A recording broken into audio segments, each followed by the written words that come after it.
made it. Okay. Ready? Yep. Alright, welcome back to Know That Shelves. I'm Michelle. I'm Rachel. Today we're going to talk about a very, very close one for Rachel. She loves The Hobbit and Lord of the Rings series. Yes. So we're talking about The Hobbit, if Obviously. you didn't know. Yep. I have 2 copies. Both of them are huge. Yes, very much so. They're both illustrated though, correct? Yes. Okay. Yes. So she has the 2 copies. I just read it on Kindle. And I didn't read anything this week. So I read, Okay. I finished 3 things. Oh, okay. 2 of them were very short. I One was gotcha. like 38 pages. So, Okay, so. and that one was called Awakening, and it was a small town romance. It was a 2-star. It was whatever. Yeah, I gotcha. The other one was called Vows, which was a mafia romance. Okay, love it. Epilogue, like short, like novella epilogue Okay. type thing. I gotcha. And then the other one was The Last Wish, which is It's close the enough. first Witcher book. Oh, okay. And those are like short stories. Oh, about The Witcher, like, Yeah. Okay. So the Cool. first 2 Witcher books are short stories. Okay. And then it goes into longer novels. But it's still in the realm of The Witcher. Yes. Gotcha. I think they all follow The Witcher. Witcher. Okay, cool. I didn't realize they had short stories like that. That's kind of neat. Because sometimes, you don't want to dive into the whole series, and you're just like, I know The Witcher, I want to read about it. Yes. I gotcha. That's pretty cool. So, do you have any other book news? Nope. No? Okay, so we're just going to go right in.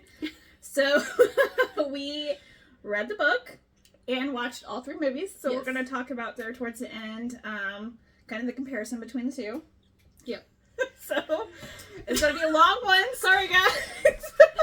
All 9 hours of the movie. Yeah, so we're going to... No, I'm just kidding. Hopefully it won't be that long. Let's hope not. Yeah. So, you want to go with going right into it or the characters? Let's go right into it, but we're gonna introduce Bilbo first. Okay. Okay. Okay. Bilbo Baggins is our hobbit. He lives in a hole. That's how this book starts. Yep. The Hobbit hole. Yes. He is a hobbit. Obviously, hobbits are short, curly hair, round in the middle, as Tolkien described them. Big hairy feet. Not safe. Same. Never wear shoes, so, Yes. Very, like, in their own community. They don't venture out. They're not adventurers, unless you're a took, which, that's beside the point. Or a Baggins at this point, because you have Frodo. Yeah. Yeah, but most of the hobbits do not. They have a routine. The more routine you have, the more respectable you are. Yes. Which I just find funny. It's like, yes, you have a routine. You're respectable, man. And we start out in the Shire. So we're going to have locations throughout this too. Which is where the hobbits live. So it's like a farming community, and hobbits just be hobbits in the Shire. Yeah. I love the Shire. As you can tell, Rachel really has a very soft spot in with anything to do with the hobbits. So, so Bilbo Baggins is said that he's 50 years old when we start the adventure, which they live for a long time. Yes. And So in The Lord of the Rings, they're celebrating his 111th birthday. Okay. So they live for quite a while. Okay. And then, So it kind of starts off with chapter 1, which I really liked the book. The chapters kind of alluded into like what was going to happen, which I really like anyways, but most books now are just like chapter 1, chapter 2. So chapter 1 is titled An Unexpected Party. So you kind of get a foreshadowing into what's going to be happening in that in the chapter, which I really like. Yes. I like finding, I like the little tidbits and you're like, that's why. It's just something I really like. Yes. So I really want to live in a hobbit hole, real talk. Listen, I could live in the Shire. I could read a whole novel, like 800-page novel, about the Shire than just living in the Shire. I love the whimsy of it all. Oh yes, no, it's so cool, and I feel like, I would love to like, so cool. Anyways, and he has kind of more, I feel like a luxurious house because he has so many fucking rooms, or are they just all like that? I don't know, but Okay. in the book, Bill, you get a little bit of Billa's Yeah. history and his family history, and his grandfather or his dad built that Hobbit hole. Yeah, and that looks Bag so end. cool. Yeah, bag end. Yes.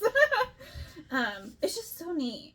So it kind of starts out with, like you said, kind of the background, his family, and then describing, obviously the Hobbit hole in his house, and then Gandalf comes a knocking. Well, he doesn't knock because No. Bilbo is sitting outside yeah. smoking. Yes. It just sounded funnier if I said that. Okay, sorry. But yeah, he's sitting outside, and Gandalf comes, and it's like, good day? Good afternoon? Good morning. Good morning. And Gandalf just is like, is it good morning? It's like, what is this attitude? Like, Well, Bilbo, good mornings in like 5 times in this little section. yeah, that's true. He's like, what do you want? It's like you don't come unexpected kind of thing Yes. to a hobbit's house. And he made that very clear. He's like, what are you fucking He doing also is a wizard. Yes. Gandalf's a wizard. Mm-hmm. And he just shows up unannounced. Yes. He expects Bilbo to know who he is, Yeah. regardless. Yeah. And then Bilbo's like, I don't know who this is. I know, I thought it was pretty funny, and I'm like, no expectation, but I think you do get in that, is it because of his family? Yes, so Gandalf used to hang out with Old Took, Okay, yeah. which is one of his, Like on his mother's side. yes, Yeah, it's like one of his grandparents. yeah. And then Gandalf would bring fireworks and And I got you. all that stuff. Yeah. Bilbo knows him because of the fireworks. You only know because of your fireworks. Okay. Yeah. So he's wanting Bilbo to go on an adventure. But he doesn't tell him that. He doesn't tell him that he's going on an adventure. He asks him if he wants to go. Yes. And then Bilbo's like, nah, not really. No. That ain't me, bro. Which is pretty funny. And so They set up tea. Bilbo's like, come back for tea tomorrow. And Bilbo forgets about tea. Yeah. Totally forgets about it. And then the next day, at this point, Bilbo's like, goes about his day. Gandalf's off his mind because he's like, meh. And then some dwarves show up. Well, he gets a knock at the door. Gets a knock at the door. And the first dwarf to show up is Dwalin. Yes. I'm going to butcher some names here. I apologize in advance. Yes. And he comes in. Bilbo does not know who he is because Has he's no a random idea. dwarf. Yeah. And he's like, okay, well, I guess Gandalf invited random people to my house. Which, of course, ticked him off, kind of. Yes. He's like, why is he doing this? Okay. And then Balin. Yep. Balin? Ballin. I'm going to say Ballin. Knocks on his door. Mm-hmm. He's the second dwarf. They are brothers. Yeah, you find out they were brothers. And, yep. Okay. And then? And then 2 more show up. Mhm. Philly and Killy, the best dwarves. Yes. They're the youngest of the dwarves. Yes, and then I think they all show up. 5 more 5 more, yeah. show up. Dory, Nori, Ori, Nori. Owen, and Glowin. I'm glad you're doing these. And then the final round show up. Mm-hmm. And that's 4 more dwarves and Gandalf. So we have Boofer, Bofer, Bomber, yeah. Bomber, Yeah. and Thorin. Yes. And Gandalf. Woo! Thorin is the leader of the dwarves. There's 13 dwarves. They need a 14th because 13 is an unlucky number. Yeah. And if you include... No. Gandalf's in that number, isn't he? No. No. Okay. 13 dwarves. 13 dwarves, 1 hobbit, 1 wizard. Go on a journey. Going on a journey. Anyways, so spend the night kind of talking about this journey they're going on, the mountain, and the Thorin, the map, the key, and then Bilbo's like, hold up, what's going on? I need some explanation of what the fuck's going on here. Which are just... Because previously they had sung Misty Mountain, Mm-hmm. which kind of goes over the tale of Smog. Smog. Like, the dragon. And Thorin's home and where his family has grown up. Where he grew up with his family. Yeah, which is the Lonely Mountain. Yes. His grandpa was the king of the dwarves under the mountain. Yes. King of the dwarves under the mountain. King under the mountain. Yes. We're throwing a lot at you, so we're trying to keep it. Because this is a lot. Especially since we're still in the first chapter. Okay. The first chapter, you get a lot of info done. Yes. But that's okay. Yes. You'll get through it. Yes. So then Thorin kind of explains the mountain. His family had stored all the gold there, and of course that drew the dragon Smog, because dragons like hoard and shiny things. Yes. And I do too, but it's okay. I'm not considered a dragon. I hoard books, so I am a book dragon. Fair enough. Yeah, and then it talks about Smog kind of taking over the mountain and the city that's outside of the mountain, which is called Dale. I don't know who lived in there. Do you know? So, Bard, which we'll get to later, his father or grandfather, I don't know which one it was the ruler of Dale. Oh, okay. But they were just a city of humans under the mountain. I gotcha. That got taken out by Okay. Smog. I'm gonna refer to Rachel on a lot of like historical data that I don't know, but she knows it. I just read the book. Yeah, but you know, this is your baby. Okay. And then Gandalf gives Thorin the map and the key, and then Thorin's like, how do you get this? Like, Yes. So that he got it from, obviously, his grandfather had it, Thorin's grandfather, and then it went to his father, and then it talks a little about the necromancer, and that's how his dad died? Yes. Yes, okay. I was making sure I was correct. The necromancer is mentioned like 3 times in the whole novel. Yeah. If you blink, you'll miss him. And Yes. he's not even in it. Yeah. Yeah, he's like a throwaway character where you're like, yeah, okay, I wanted more about him in the book. Yes. It's fine, okay. And then that's kind of the end of chapter 1, correct? Yes. Okay. Oh, they make an offer to Bilbo that they Yes. want him to be their burglar.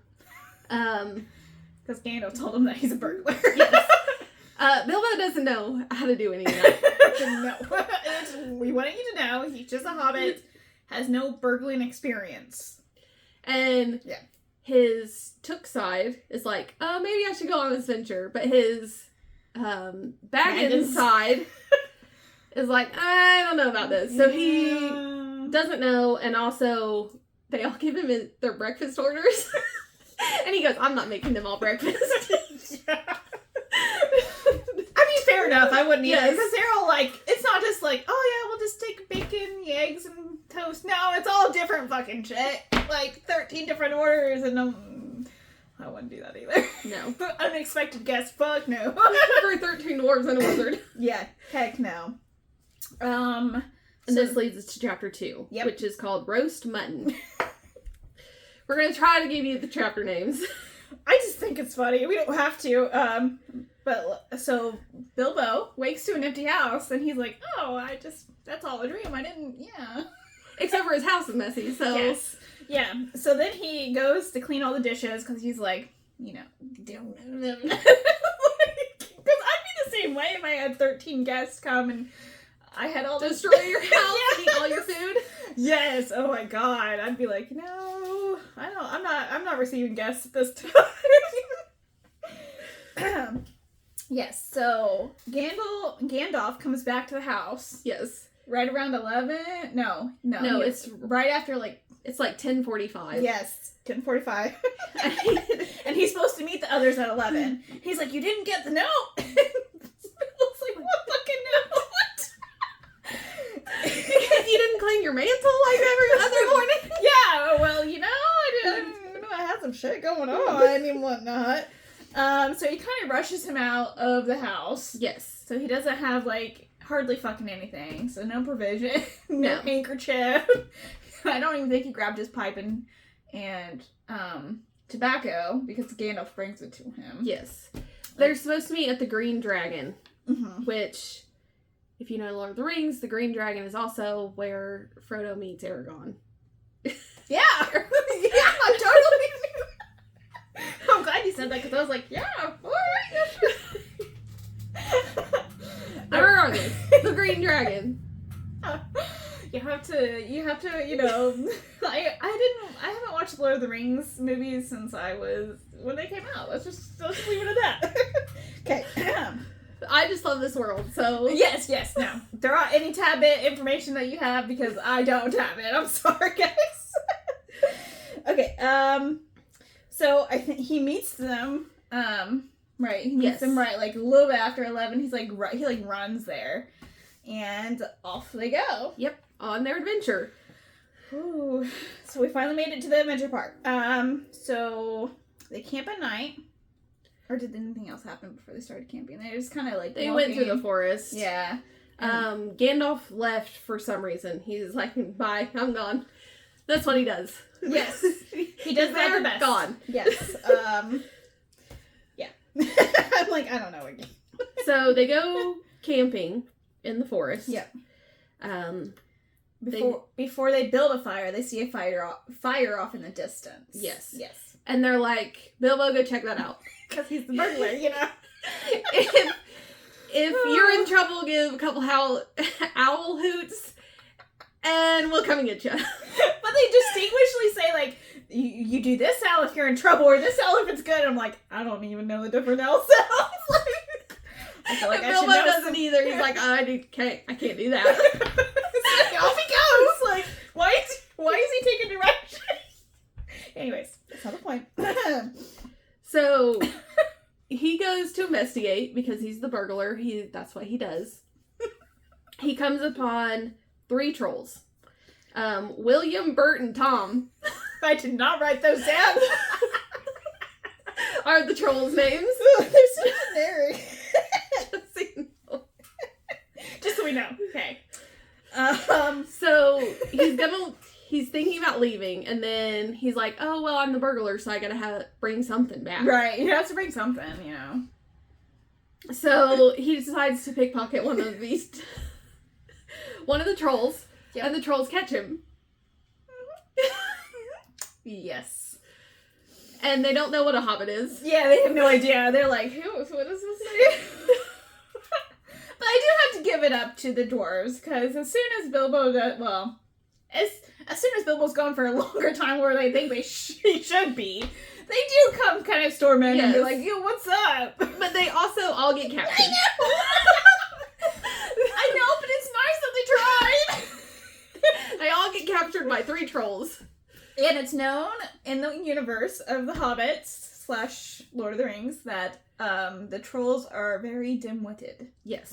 They also, if they see the sunlight, get stuck in the sunlight, they turn to stone. Yes. It's important. Because I didn't know that. So I was like, why did they turn to stone? And didn't know they gargoyle. They're trolls. They just live again. I was so confused. Anyways.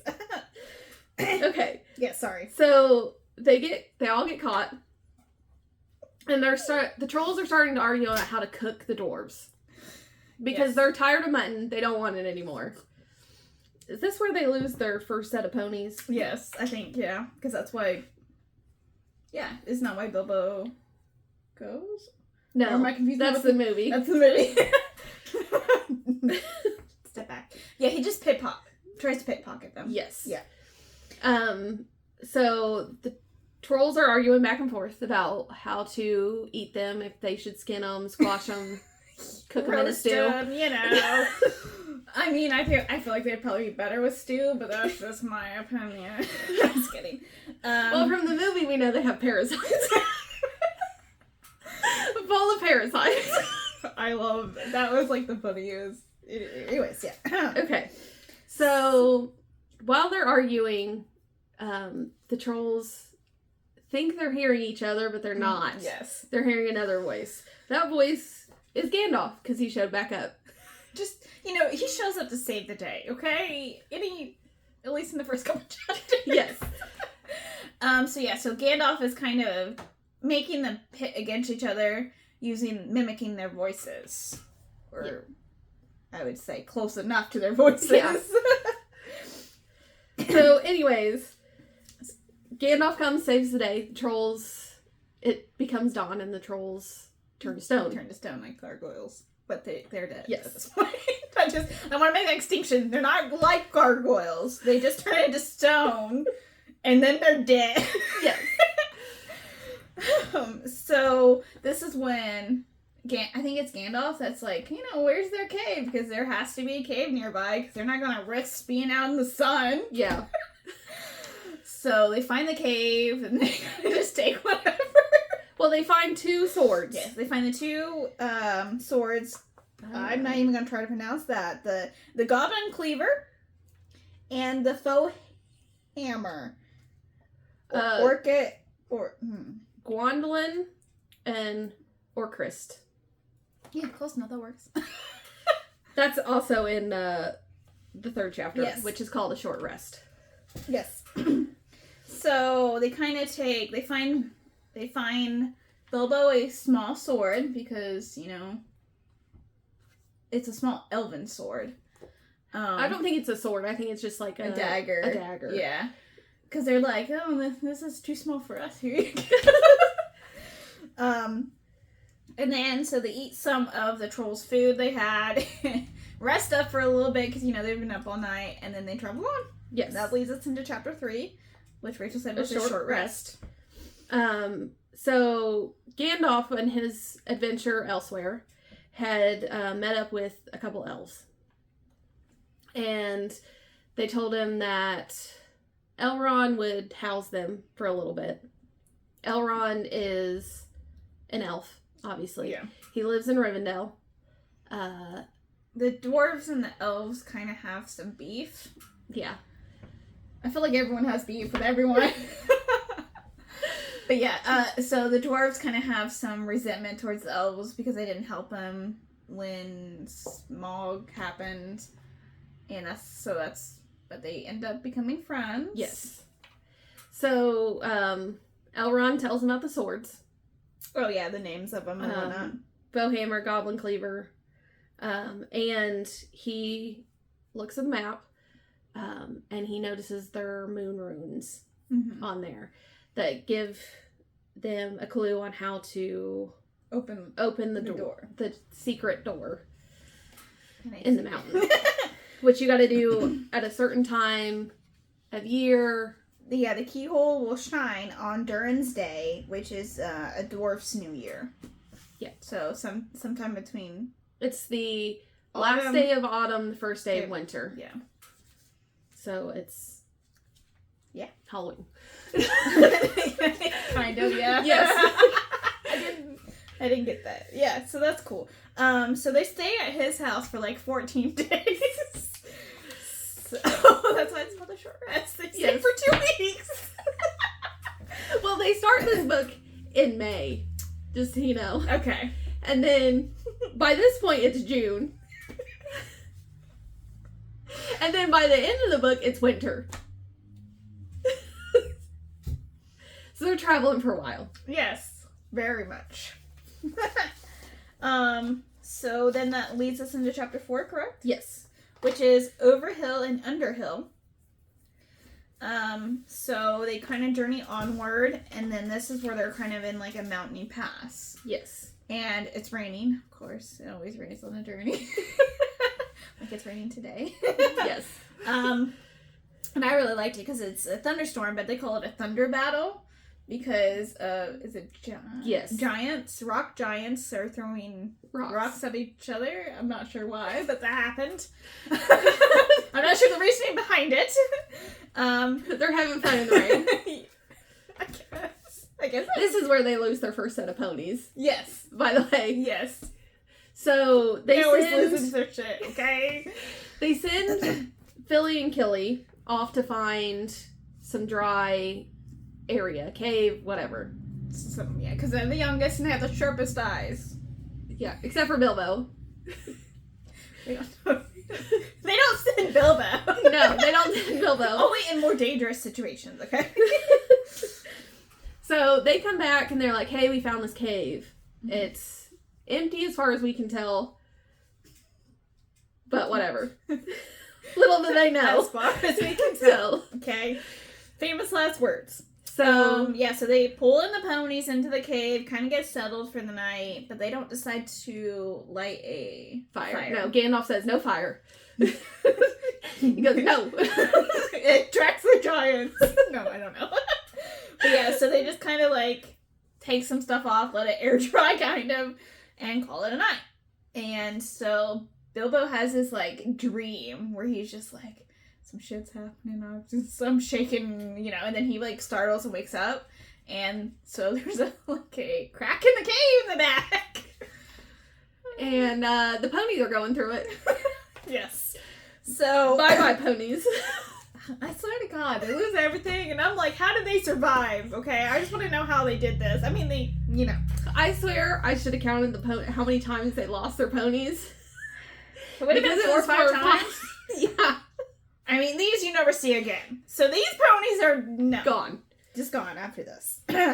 So Bilbo sees the crack, kind of like, and then a ton of goblins come out because they've taken in the ponies.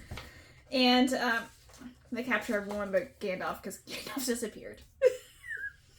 Oh, Gandalf zaps him with his magic and he doesn't get captured.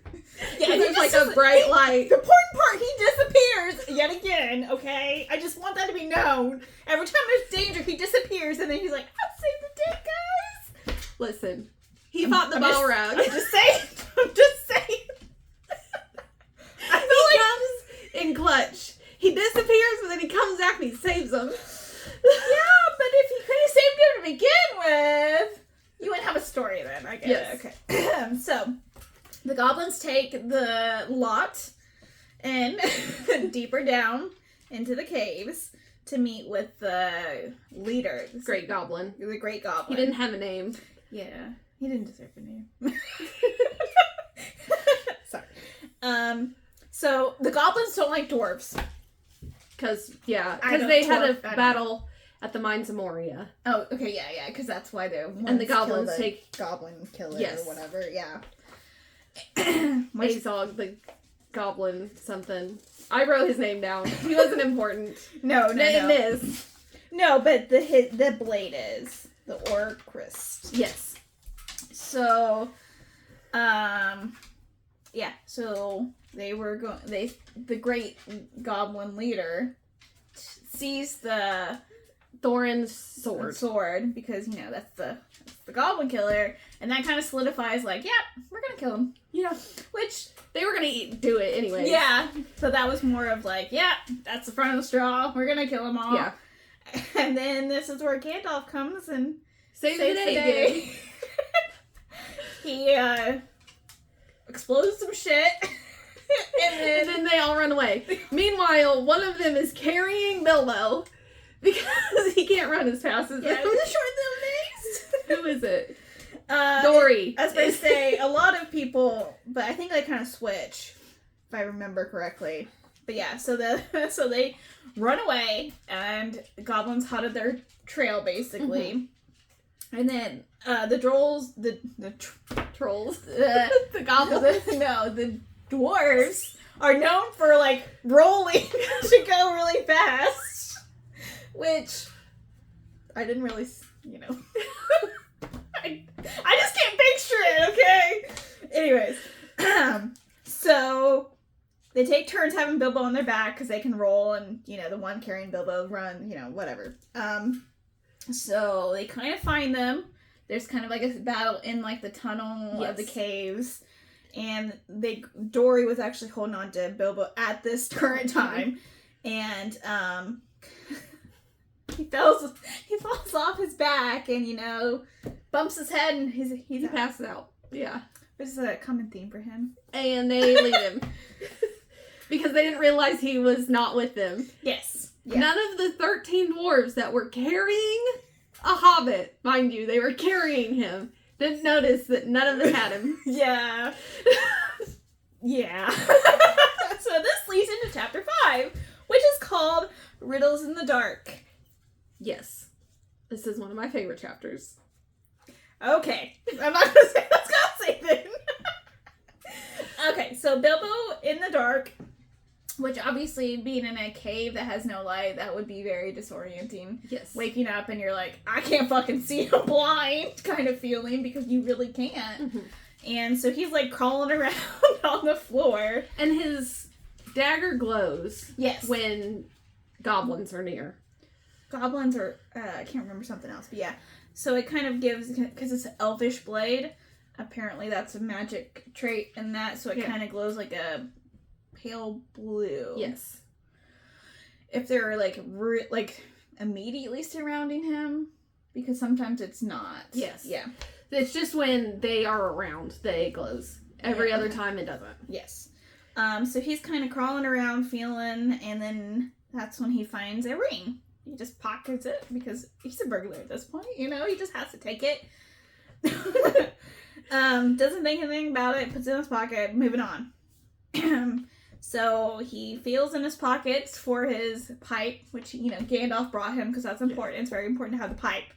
And he has tobacco, but he didn't have fucking matches, which obviously is probably what he was looking for. It's probably on the ponies that they all lost. Well, So now they don't have food or anything because it's all on the ponies. Yeah. Yep. So, so he gets to this big, underground lake. And he's terrifying. Like, I don't know where to go from here because it's just, he just sees a lake. Yeah. And then... Because I don't think he can swim, right? Or is it said? I don't know. I don't think it's said. Okay. I still wouldn't want to fuck around in a fucking lake. An underground lake? No. Yeah, no. Ooh, thank you. But while he's exploring this lake, mm-hmm. Gollum, who is an underground creature, he has big eyes, he can see in the dark. Creepy as fuck. He talks to himself. Yes, precious. I can't do a very good voice, sorry guys. Notices that Bilbo's there, and he's going to eat Bilbo, but he wants to mess around with him a little bit. He wants to play with his food. Yes. Well, he just eaten a goblin before this. Yes. Which, obviously, you gotta eat what you can around there. And it's also said that he has a boat, so he kind of lives in the middle of the island and boats around him. Yes. Which is just comical anyways. So Bilbo has his dagger and was like, no, what's up with this man? Yes. And so he's like, what? Mention the game, and then of course Gollum's like, oh, games. I like games, riddles. Yes. And I have to say the riddles I thought were I couldn't have got them. I'm like, I would have died. Well, the first one is teeth. Yeah. Well, the first one Bilbo says is teeth. And Gollum only has 6. Which I love that because I only have 6. Yeah, it's 30 white ponies or something. Yeah. And then it's supposed to be teeth. I'm like, you only have 30 teeth. Anyway. But yes, he only has 6. He only has 6 teeth. Just creepy looking. So this game of riddles is they're going back and forth. Mm-hmm. If Gollum wins, he gets to eat Bilbo. That's not his ultimate goal. If Bilbo wins, he gets to show him the way out. Mm-hmm. So they kind of exchange some riddles, and then Bilbo's like, I don't have any more riddles. And so he asks, like, so Gollum kind of phrases it like, ask me a question, you know? And he's like, question, what do I have in my pocket? Because he feels in his pocket, and he's like, oh, yeah. And then Golem's like, that's not fair, you know? Yeah. Which it kind of isn't if you're doing not. riddles. And so he's like, I get 3 guesses. And Bilbo's like, okay, fair enough. Yeah, okay. And then so he takes his hand out of the pocket. And so Gollum first says hands. Yes. And he's like, yes, I didn't have my hands in there. Just took them out. And of course, because Bilbo kind of forgot he had the ring in his pocket until he was like, man, I don't know what else I got the ring. And then that's where the whole, question came in. And then he guesses nothing. Yep. And then he guesses string. And something else. Well, I think string and nothing are together. Yeah. I don't know what the... handkerchief maybe or something? There's a second one in there. Yeah. So he technically guesses 4, but Bilbo's like, yeah, no. And then he's like, you promise, come on, take me. And then, so he's like, I think Gollum rolls back to his, like, island to find Yes, he's like, I gotta go get something. And Gollum speak. Yeah. Yeah, and Gollum speak, yeah, I like that. So when he gets back to his little island, he's obviously looking for the ring. Mm-hmm. If you know anything about Lord of the Rings, you know that Gollum originally had the ring. I knew that. Okay, sorry. The ring was a birthday present to Gollum.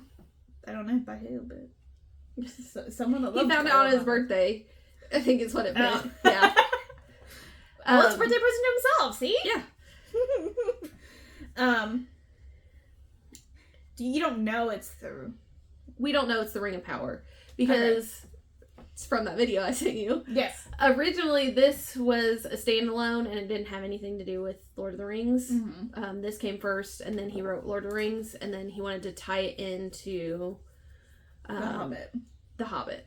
So at this point, the ring was just a magical ring. It wasn't the one ring to rule them all. It was the Ring of Power. That was kind of interesting to learn about too, actually.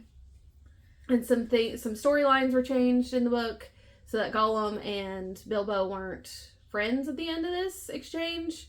Where Gollum is very mad at. Yeah, he is freaking out because he can't find the ring, and that kind of leads into Gollum's like, oh yeah, you have my ring. Yes. Speculates, but Bilbo never says he has the ring. Which, I mean, I feel like at the end of this chapter, Gollum knows he has. Yeah, for sure. Because he uses it, so he gets it from Gollum, like the information that the ring turns you invisible, right? Yeah. I think he puts it on before this point, but then he doesn't really know that he's invisible. He just thinks that Gollum can't see him in the dark. Gotcha. But then Gollum that was a little confusing, yeah. Sorry. In his Gollumness, freaks out. He talks to himself, obviously, because he's alone in an underground lake. So yeah, that's just his whole personality. He just talks to himself. And Bilbo's like, okay, I'm getting some good information from this. Yes. Exchange here. And Gollum thinks that Bilbo is going to go back to the exit. That's where he's going to end up. Yeah. So Gollum accidentally leads Bilbo out of the Goblin Kingdom under the mountain. Yeah. To the stone door. Yes. So Bilbo kind of uses the ring to flip over Gollum to escape Gollum, and then he encounters Goblins. Oh, I want to say golems for some reason. Goblins at the door, kind of being a watch. Look out. Yeah, look out. Jeez Louise. English is hard sometimes. Especially after reading this book. English is hard. So he kind of escapes to the door, like a really tight fit, loses his buttons. Yes. Which, it's... and then he's out of the mountain. He's running. He's trying to find... He doesn't know where to go, but he's just running down the hill because he found that he's on the other side of the mountain. Yes. So he thinks he's all alone at this point. Yeah. And the goblins don't follow, or they do, but they don't go very far because they don't like the sun. It makes them like weak and weak. They're night creatures. Yeah, very much night creatures. So this leads into chapter 6, which is out of the frying pan and into the fire, which is said in the movie, which I was like, yes. Anyways, so some things are happening. Okay, so Bilbo kind of makes it to the other side of the Misty Mountain, and he finds the gang with Gandalf. Like, it's Gandalf and the other dwarves. Yes. And they're arguing because, one, they lost Bilbo, so they're like, should we go back and get Bilbo? Mm-hmm. And one of them's being the lookout, but I don't know if I wrote down who. I think it was Balin. It was one of the B ones. Yeah. Yeah, Balin. Balin. Okay, so he's kind of being the lookout, and so Bilbo kind of puts the ring back on because he's like, I'm gonna surprise them because he likes that he can like sneak up on him. So he puts on the ring, passes the guard or the lookout really, and so this is the part I really like that that wasn't in the movie. Mm-hmm. That Gandalf was like, I brought him, like, come on, we need to go back for him. And then Thorin's like, why? What has he fucking done for us? Yeah. What have you guys done for him? No, I'm just kidding. So that kind of exchange, and then Bilbo pops out, pulls a ring, he's like, I'm here. So, and then they kind of do an exchange of like, hey, how did you escape? Hey, how did you guys escape? Yeah. And then it's known that they killed the Great Goblin. The leader of the goblins. The Goblin Gang. The Goblin Gang, So they start going, they're too far north, first of all, but they start making their way towards the Lonely Mountain again. Right. Trying to get back on track. Yes. And then they, like, during the night, I think. Because they're walking into the night because they want to try to put as much distance from the goblins when the goblins get up at night or whatever. Yes. Try to get as much distance as they can, kind of thing. So they start to notice, like, wolves gathering. So they hear howling and all that jazz. Mm-hmm. So Gandalf's like, up the trees. Which is a good plan. Yes. So they kind of go all up the trees, and the wolves are called wargs in this realm. Yes. Yeah. They're called wolves and wargs. So it's interchangeable. Okay, gotcha. So this is the part I really like. Because I like fire. No, I'm just kidding. So, of course, the wolves are there, and they're like, oh, what are we going to do? So Gandalf, because he's a wizard and whatnot, there's some really good pine cones here. Let's set these on fire and use them as grenades. Because, creatures that have fur do not like fire. Fire bad. Fire bad. That's what Frankenstein says. Yeah, so the wolves were there to meet up with the goblins. Yeah. Because they were gonna... They were gonna go to the village and kill some people. They were gonna raid some people. Yes. Yeah. But I think they kind of picked up their track or... Yeah. This was the wolves' meeting spot, is where they climbed the trees. Oh, that's crummy.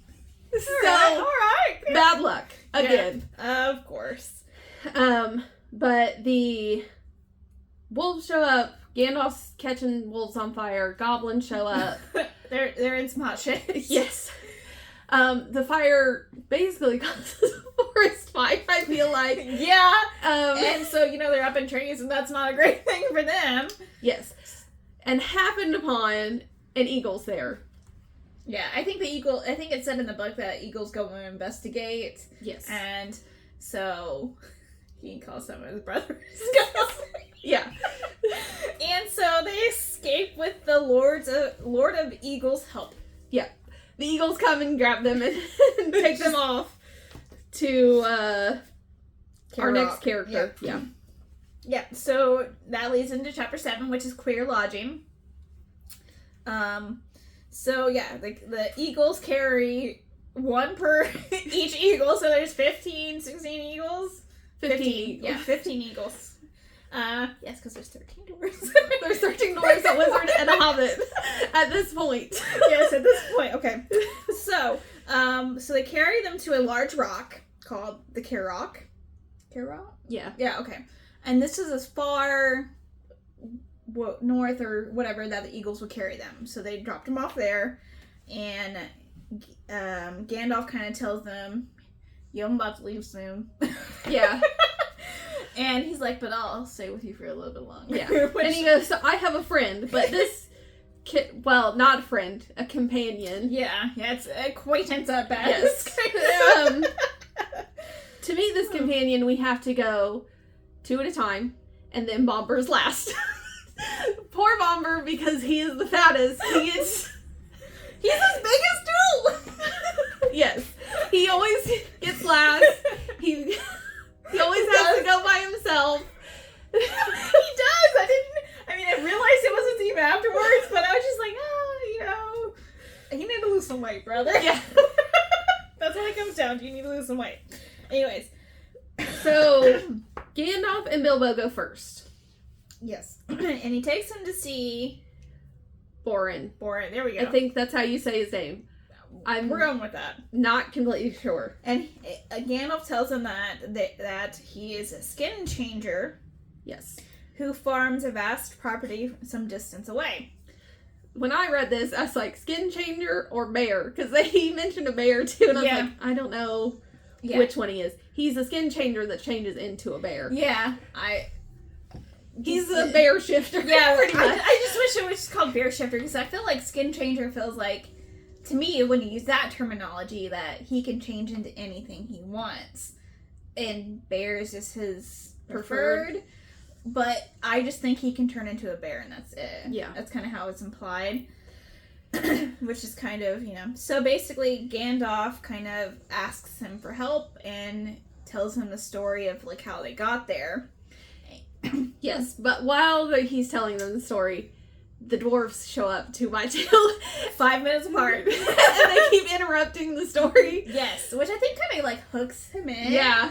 He's like, okay, alright, let's fucking stop. Who are you people? Like, so he kind of does that every time. He slowly gets him into his house. Yeah, slowly.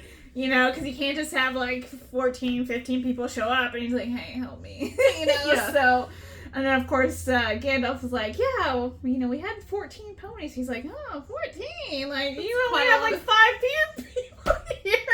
So, of course, and then he kind of, like, eases into, how many people are actually there. And by the end of the storytelling, because they kind of retell, like, hey, we killed some goblins. She's like, I hate goblins.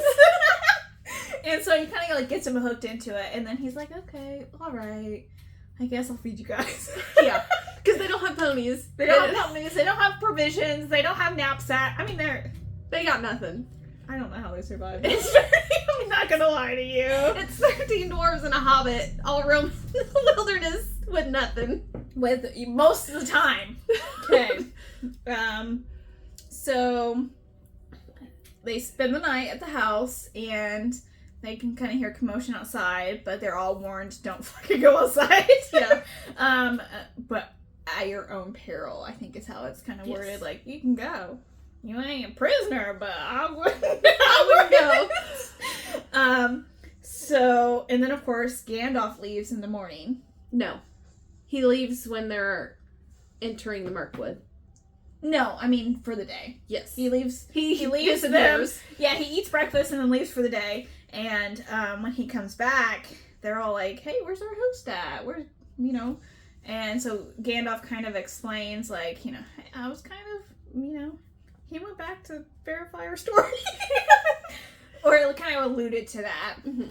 And then I think that's when he comes back, right? Yes, and he decides to help them. He's going to give them.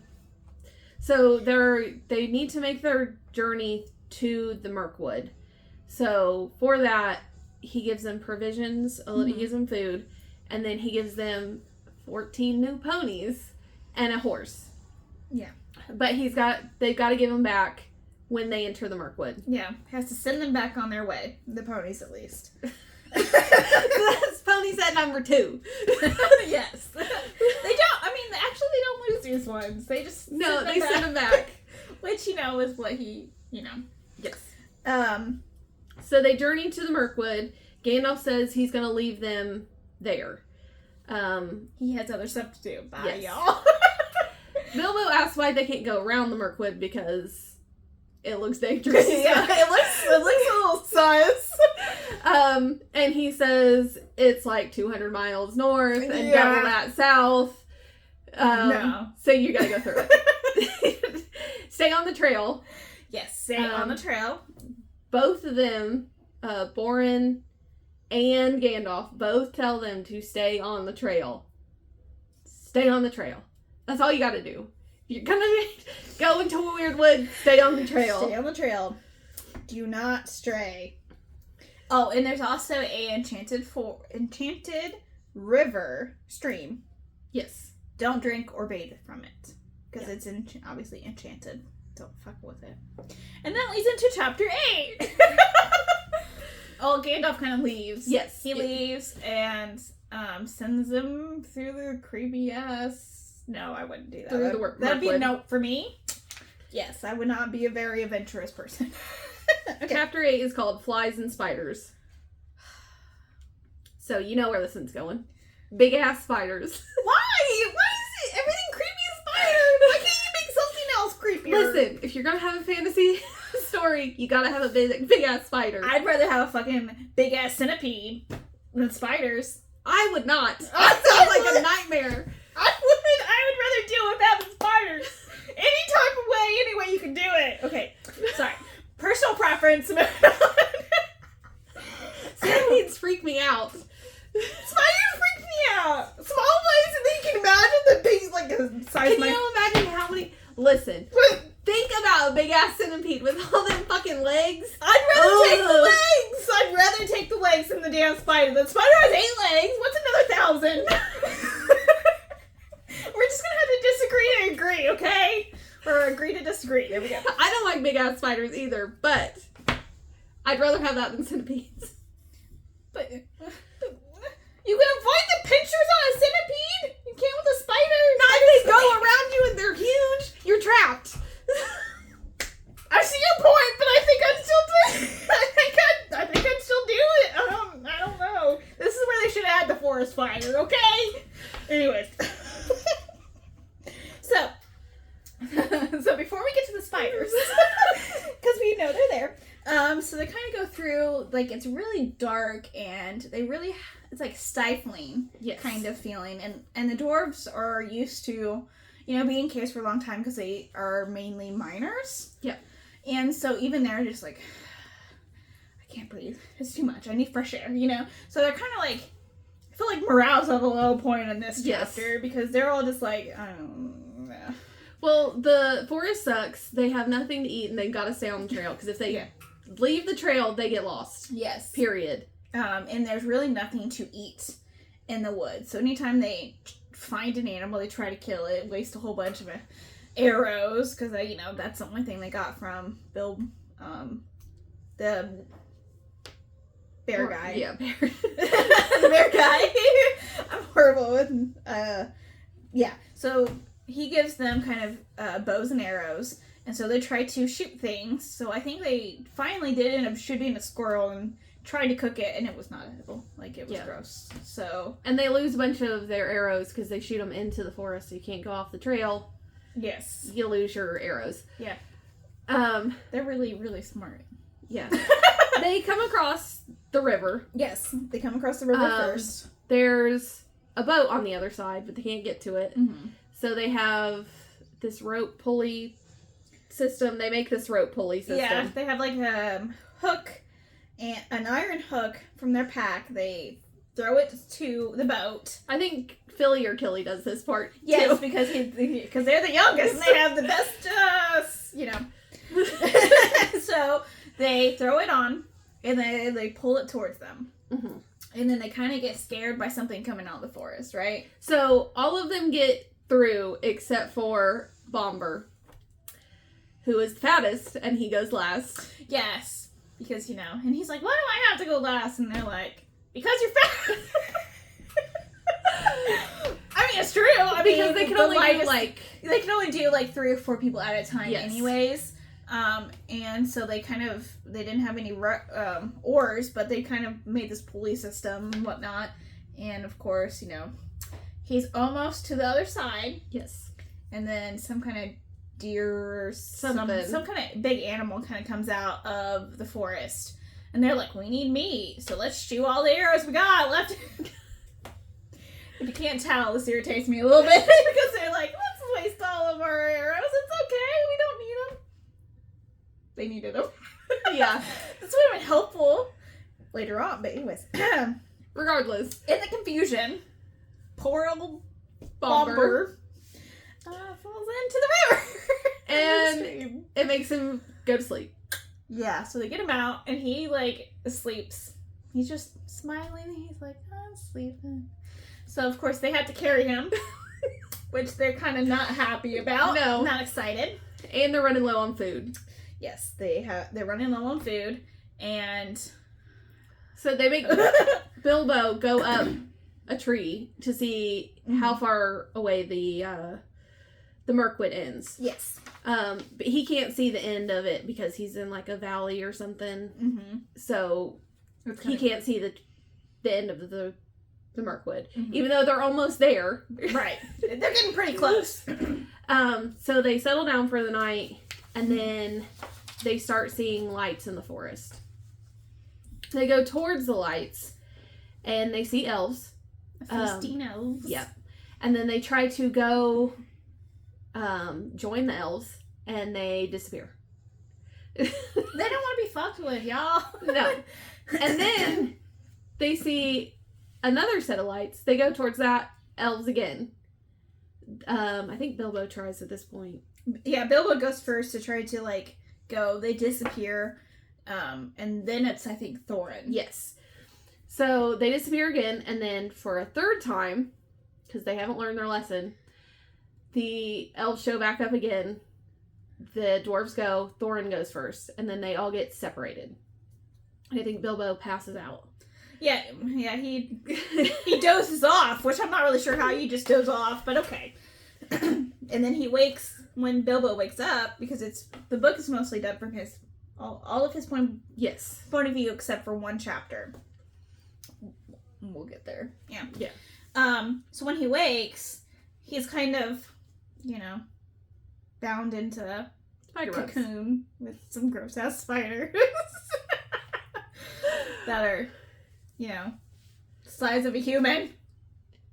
Well, to be fair, Bilbo is smaller than everybody. I don't care. I'm still spiders. No, thank you. No, I just can't. Okay. But we have big ass spiders. I feel like every fantasy novel has spiders as a villain. Yeah, big spiders. I'd rather have a... Never mind. I'm not gonna say it. Not a centipede because they're no, I was thinking I'd rather have a whole bunch of tiny spiders, but I'm like, no, that's more terrifying. We had this debate on the Shadow episode. I know. Anyways, okay. So, Bilbo gets out of the spider web somehow. With his sword. Yes. That he has hidden with him at all times. Yes, of course. He puts on the ring. He passes out. He passes out. I have to mention that. He passes out from exertion. Which I guess it would be kind of really hard to cut yourself out of spider webs. I mean, that's not on my bucket list. And they haven't had food. Yeah, that's true. They ran out of food a little bit ago, yes. Bomber wakes up sometime. Yeah. He sleeps, but it doesn't say, because they carry him for a couple days. Yeah. It doesn't really say when, but he sleeps for a while. And so yes, then Bilbo wakes up again. And I think that's when he finally kills for the first time. Yes. Well, he puts the ring on, and he's trying to find out where the dwarves are, and he sees that they're all little cocooned, and the spiders are thinking that they're dead, but one of them wiggles. I don't remember which dwarf it is. Yeah, It I'm might not have been sure. Momber. Because Yeah, it's the only reason the dwarves can breathe is because their long nose. Which I guess is yeah. But I thought he killed a spider, and that's why he named his sword. yes, that's what it is. Okay. But he finds the dwarves first. Okay. And then he goes after the spider because he's got to rescue the dwarves. Gotcha. Um, Which he names his sword Sting, because he loves the police. No, but yeah. So I guess one of the spiders that he killed, he like chopped off his leg first, and they mentioned it stings. So he's like, that's a pretty good name. I'm taking it. Because every sword has to have a name. It does. You're right. Everyone has to have a name. So this is where he puts on the ring and becomes invisible and kind of terrorizes the spiders with the song and throwing some rocks. So they kind of come after him, and he tries to lead them away from the dwarves. Yes. But he gets one of the dwarves out, and then they, Yeah. start getting the rest of them out. Yeah. Yeah. And I think they have all the dwarves except for Thorin. Yep. Yep. It's in the meantime, Thorin has been captured by the Wood Elves. So the elves they saw in the Mirkwoods are called the Wood Elves. Yes. And of course they don't find that out. This is more for just the reader standpoint. Mm-hmm. So we find out as readers that he was taken to the king and thrown into a dungeon. Yes, because he wouldn't tell them why he was in the Mirkwood. Yeah. They're like, why are you in our damn woods, bro? Fuck y'all. Yeah. Because he has some kind of distaste for elves, whatnot. And so this is chapter 9, which is probably my favorite chapter. The barrels. Yes. So it's called Barrels Out of Bound. I love it. I absolutely love this chapter. Okay. So it kind of goes back to the dwarves, minus Thorin. And they are trying to escape the Mirkwoods. And of course, they've noticed that, Thorin's not with them. And they're like, oh shit, what happened to that guy? And he's the leader, so they kind of need him. Yeah, so they kind of just, what are they supposed to do? They don't even know where the fuck he was. But anyways, they kind of try to leave or try to find a way out. And then, of course, they're captured by everybody but Bilbo. Yes. Bilbo is not captured. Because he puts on the ring and kind of follows them over this stony bridge. Yes. And Bilbo just makes it into the gate before they fucking slam the gate doors. And so this is kind of where the rest of the dwarves meet the Elven King. Mm-hmm. And so he kind of asks them the same question, like, why are you in my woods? And they're like, nah, no.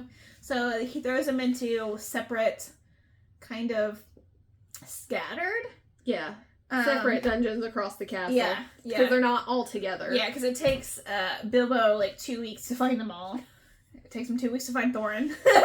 But meanwhile, they're getting fed, though. Yeah, Bilbo's stealing because he's still wearing the ring, and he's just, he obviously doesn't want to take it off because, Yeah, I wouldn't he either. was going to get captured, too. Yeah, so I assume he wears the ring for the entire period. Yes. And kind of steals where he can, kind of explores, try to find a way out, and I think he finds the way out, or kind of notices, because of course he's going down further and trying to figure out the place, and he kind of leaves through the front door as people are going through, and he's like, I don't know, I don't know about this. So yeah, he finds Thorin. So that's where he discovers the stream flowing under the palace, the river beyond the caves kind of thing. And so they, I guess it's known that elves love wine. Because they go through a lot of fucking wine. I think it takes them a really hard time to get drunk, I think is what's said. Unless they have this special wine that's really, really strong. I don't know. I felt like I read that in the book, but I could have just been pulling things together in my mind. I don't know.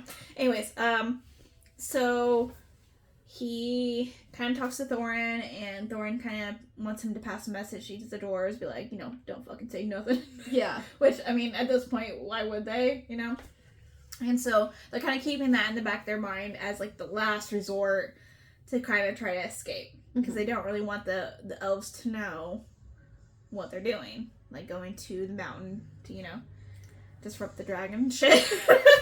Which, fair enough, I wouldn't want to either. Cause some problems. Yeah, cause some problems, So, they find, like, this is, like, the perfect time to go. Because the keeper of the keys gets drunk, passes out, and it's like now or never. And they're a lot of the elves are at a festival, like a feast or So Bilbo's like, okay, so he gets everyone out of the dungeon, and he's like, follow me, and they're like, why are we going deeper in the fucking thing? No, we went out, and he's like, no, trust got me. a plan. He's like, I got a plan. He's like, trust me, I got you. I'm getting to barrels. Yeah. He goes, all y'all get into different barrels. He at least tries to pack them with some straw and shit. Surprised all the dwarves didn't drown at this point. Yeah. So he kind of like tries to plug up any holes so water doesn't get in, and then puts on the lids and activates the trapdoor, because all the empty barrels, they go down the trapdoor and then kind of float down the river to Lake Town, where they're collected. Because Lake Town ships wine back and forth. Yeah, I was like, there was something with that. I don't know. It's a known kind of agreement that they get the barrels and whatnot. Yeah. So, of course, he drops them in. And then, of course, if you can't guess, he's not in a barrel. He's not in a barrel because, he did everything. And he's just standing there like, how do I go? So, I think he, just falls in and then grabs a hold of one of the barrels that was empty, truly empty, and just holds on for dear life. I think at one point he gets on, a couple barrels so that he's, on the top. Yeah. That just sounds very uncomfortable. Anyways. So... And they're all just like, I don't really want to do this plan. And he's like, think of another one. Think of another one. Mm-hmm. Yeah, that's what I thought. Because I would be the same way. I'd be like, yeah, okay, let's go back to the cell. You can go back in there and let me know when you think of an escape plan. And they're like, okay. Barrels. Yeah, let's get the barrels. So I was like, come on, he's doing all the work, guys. Shut up. He got him out of trouble again. Yeah. After he kind of got him in trouble, but... He saved them from the spiders. Yeah. He saved them from the trolls with help of Gandalf. So, I mean, it sounds like, from, my understanding, they float on the river, for a day or two. It's not Not a quick fun time. Yeah, it's not quick, and it's not very fun for anyone involved. And then this is they continue floating, so it goes to Lake Town. So this leads into chapter 10, A Warm Welcome. Mm-hmm. And this is the first time that Bilbo sees the Lonely Mountain. They also go to Lake Town. Oh, it says they were on the lake for 3 days. Ooh. No, thank you. That would suck. I wrote that there 3 days later. So, okay. Bilbo gets Thorin out, and then he makes Thorin help everybody else with the barrel. Yeah. Because you're the leader of this group. You get him out. Yeah, pretty much. And some of them are just man. Yeah. Anyways.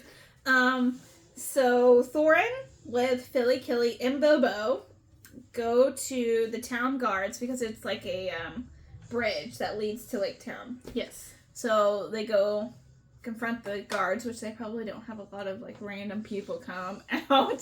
So they're just kind of chilling, and then they come up, and Thorin's like, I want to see the master of the town. Yeah.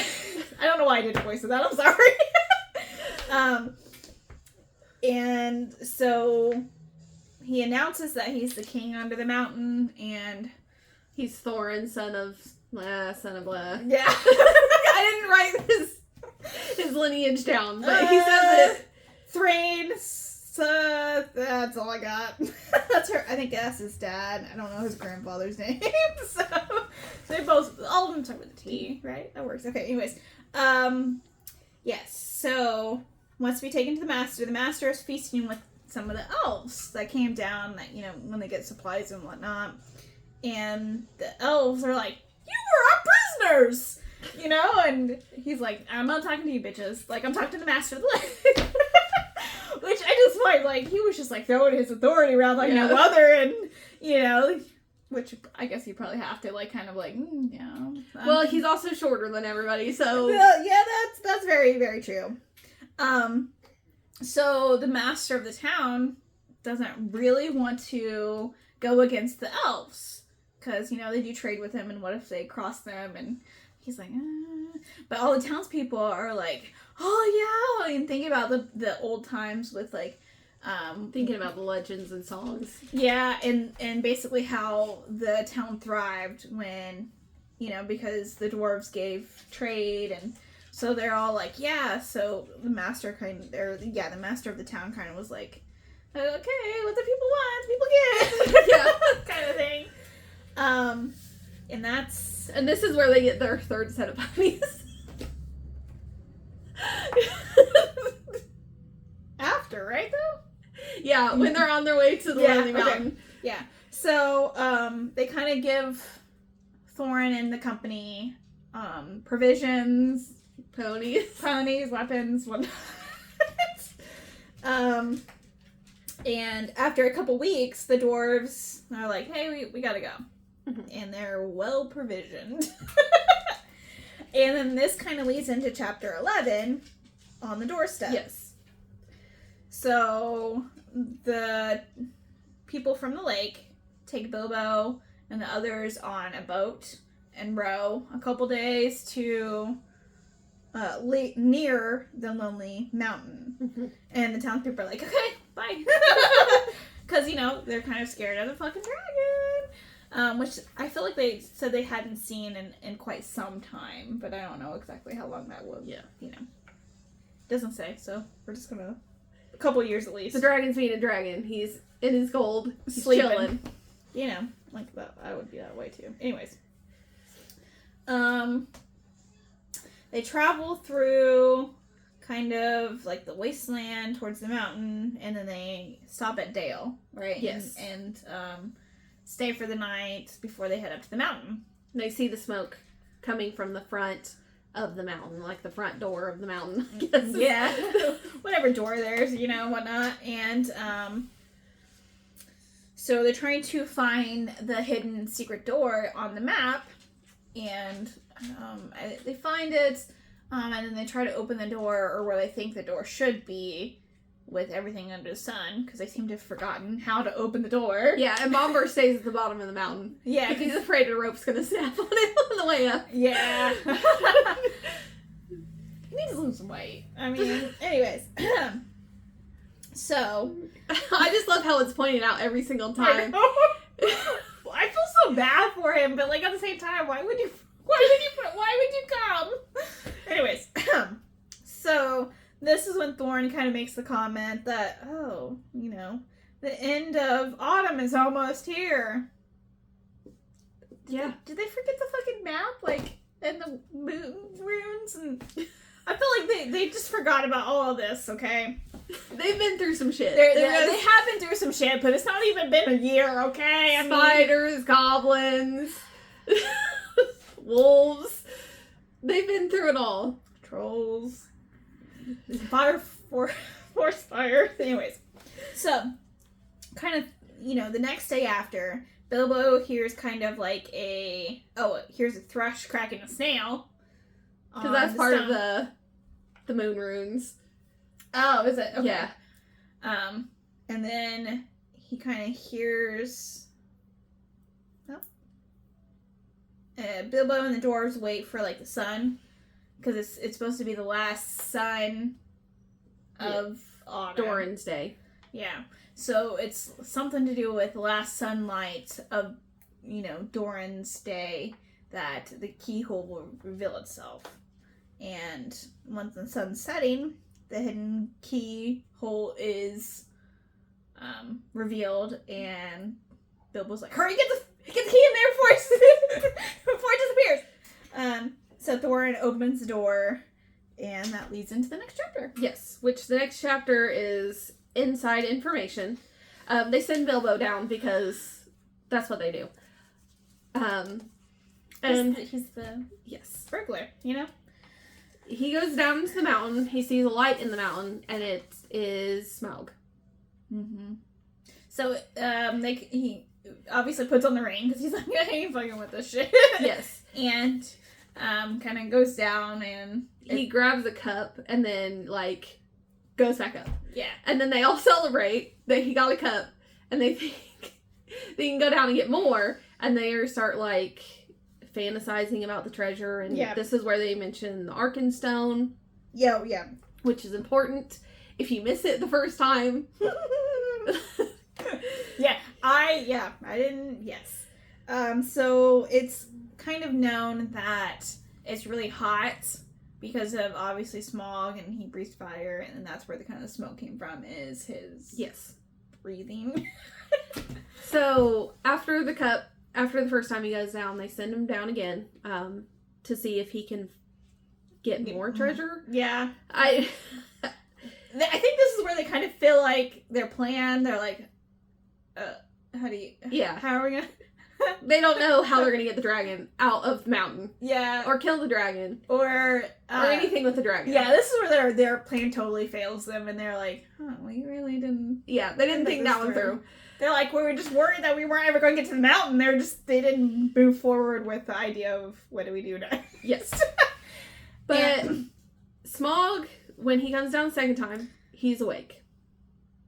Yeah. And he calls him a thief. Because he stole that cup. I don't know how he could, like...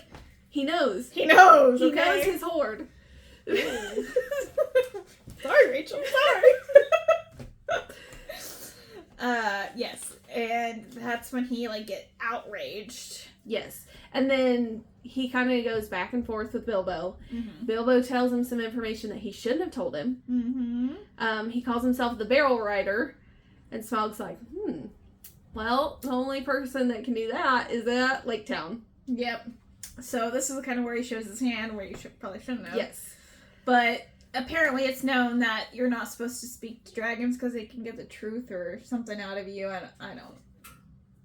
Just don't fuck with dragons. I mean, unless ain't that kind of... I mean, don't fuck with dragons in Middle Earth. Yes, I like that. I like that a lot. Okay, so after kind of the back and forth where they kind of exchange some things, Bilbo runs back up to the dwarves, and he's like, "Yeah, we need to get everyone inside." Yes. So this is kind of where, well, one, they lose their third set of ponies. Two, they have to drag Bomber up the mountain on the rope they didn't want to do. Yes. Otherwise, he was going to perish. Yeah, so they hold... yes. They hold him up by the rope from the valley below. And then Smaug hunts for the thieves outside. Doesn't see the dwarves, but he knows they're there because he can smell them. And he's never smelt... Hobbit. Yeah, Hobbit. So he doesn't know what Bilbo is. And of course, Bilbo, smart thing, he doesn't fucking say, I'm a hobbit. You know? So, good for him. So Smaug kind of gets some of the ponies and kind of goes back and sleeps. And then he's like, I'm gonna get the other damn ponies. He also was like, I'm gonna go after Lake Town. I think is his thing. Yeah, 100%. So he's like... But we don't know that yet. Yeah, But Bilbo suspects because he feels like he slipped up and said something he shouldn't have. So he thinks that, he's like, man, I'm worried that the dragon's going to go after Lake Town, and kind of feels bad, you know. And so... Meanwhile, all the hobbits and the dwarves are holed up in that little tunnel area. Yeah. Right inside the door. Yes. Because they think that Smaug is still there. Right. So...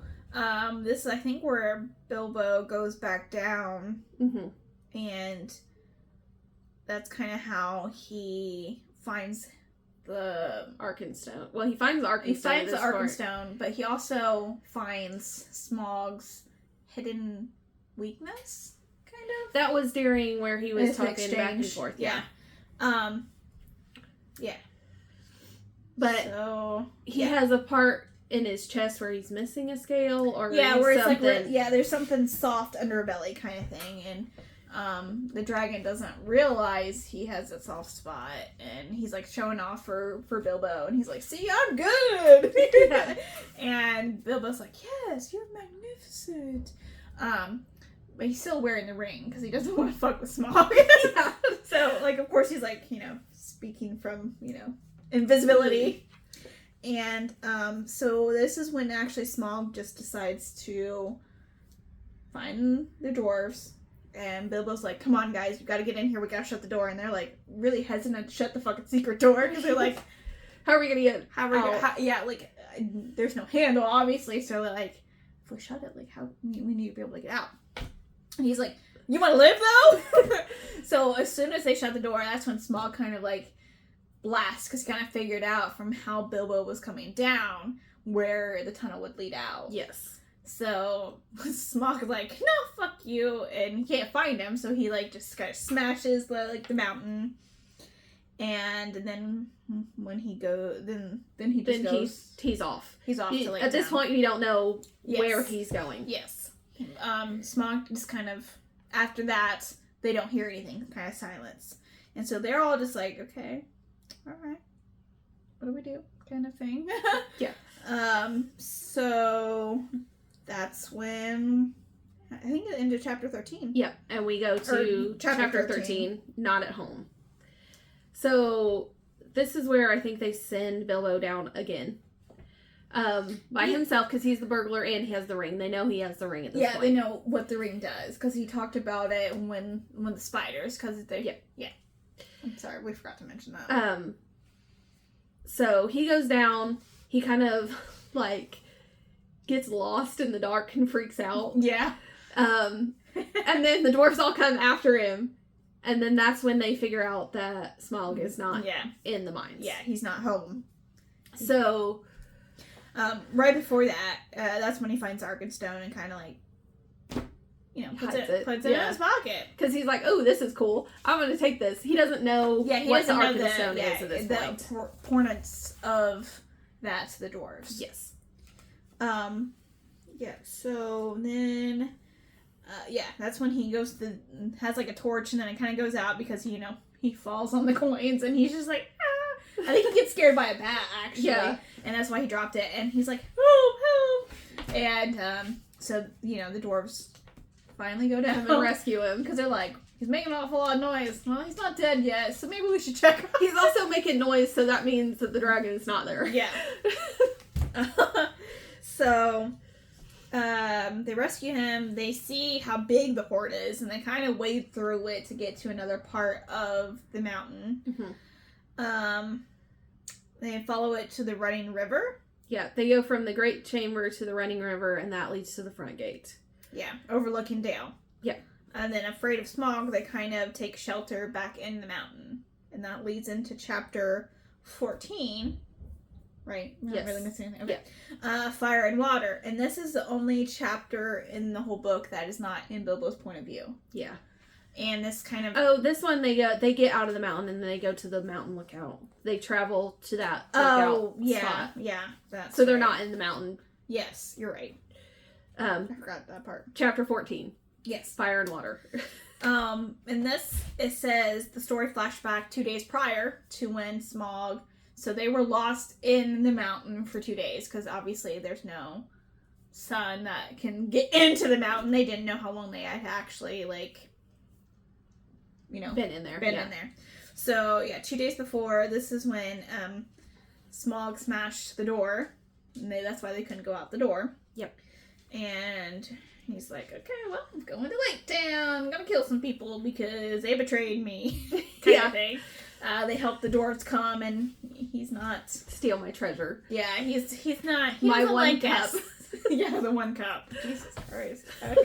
Like, oh my god. Okay. I'd hate to see if it was like a coin, just one lonely coin. Like, would he be that upset still? Well, in this chapter, they mentioned that he has coins, dropping off of him. Yes. From his hoard.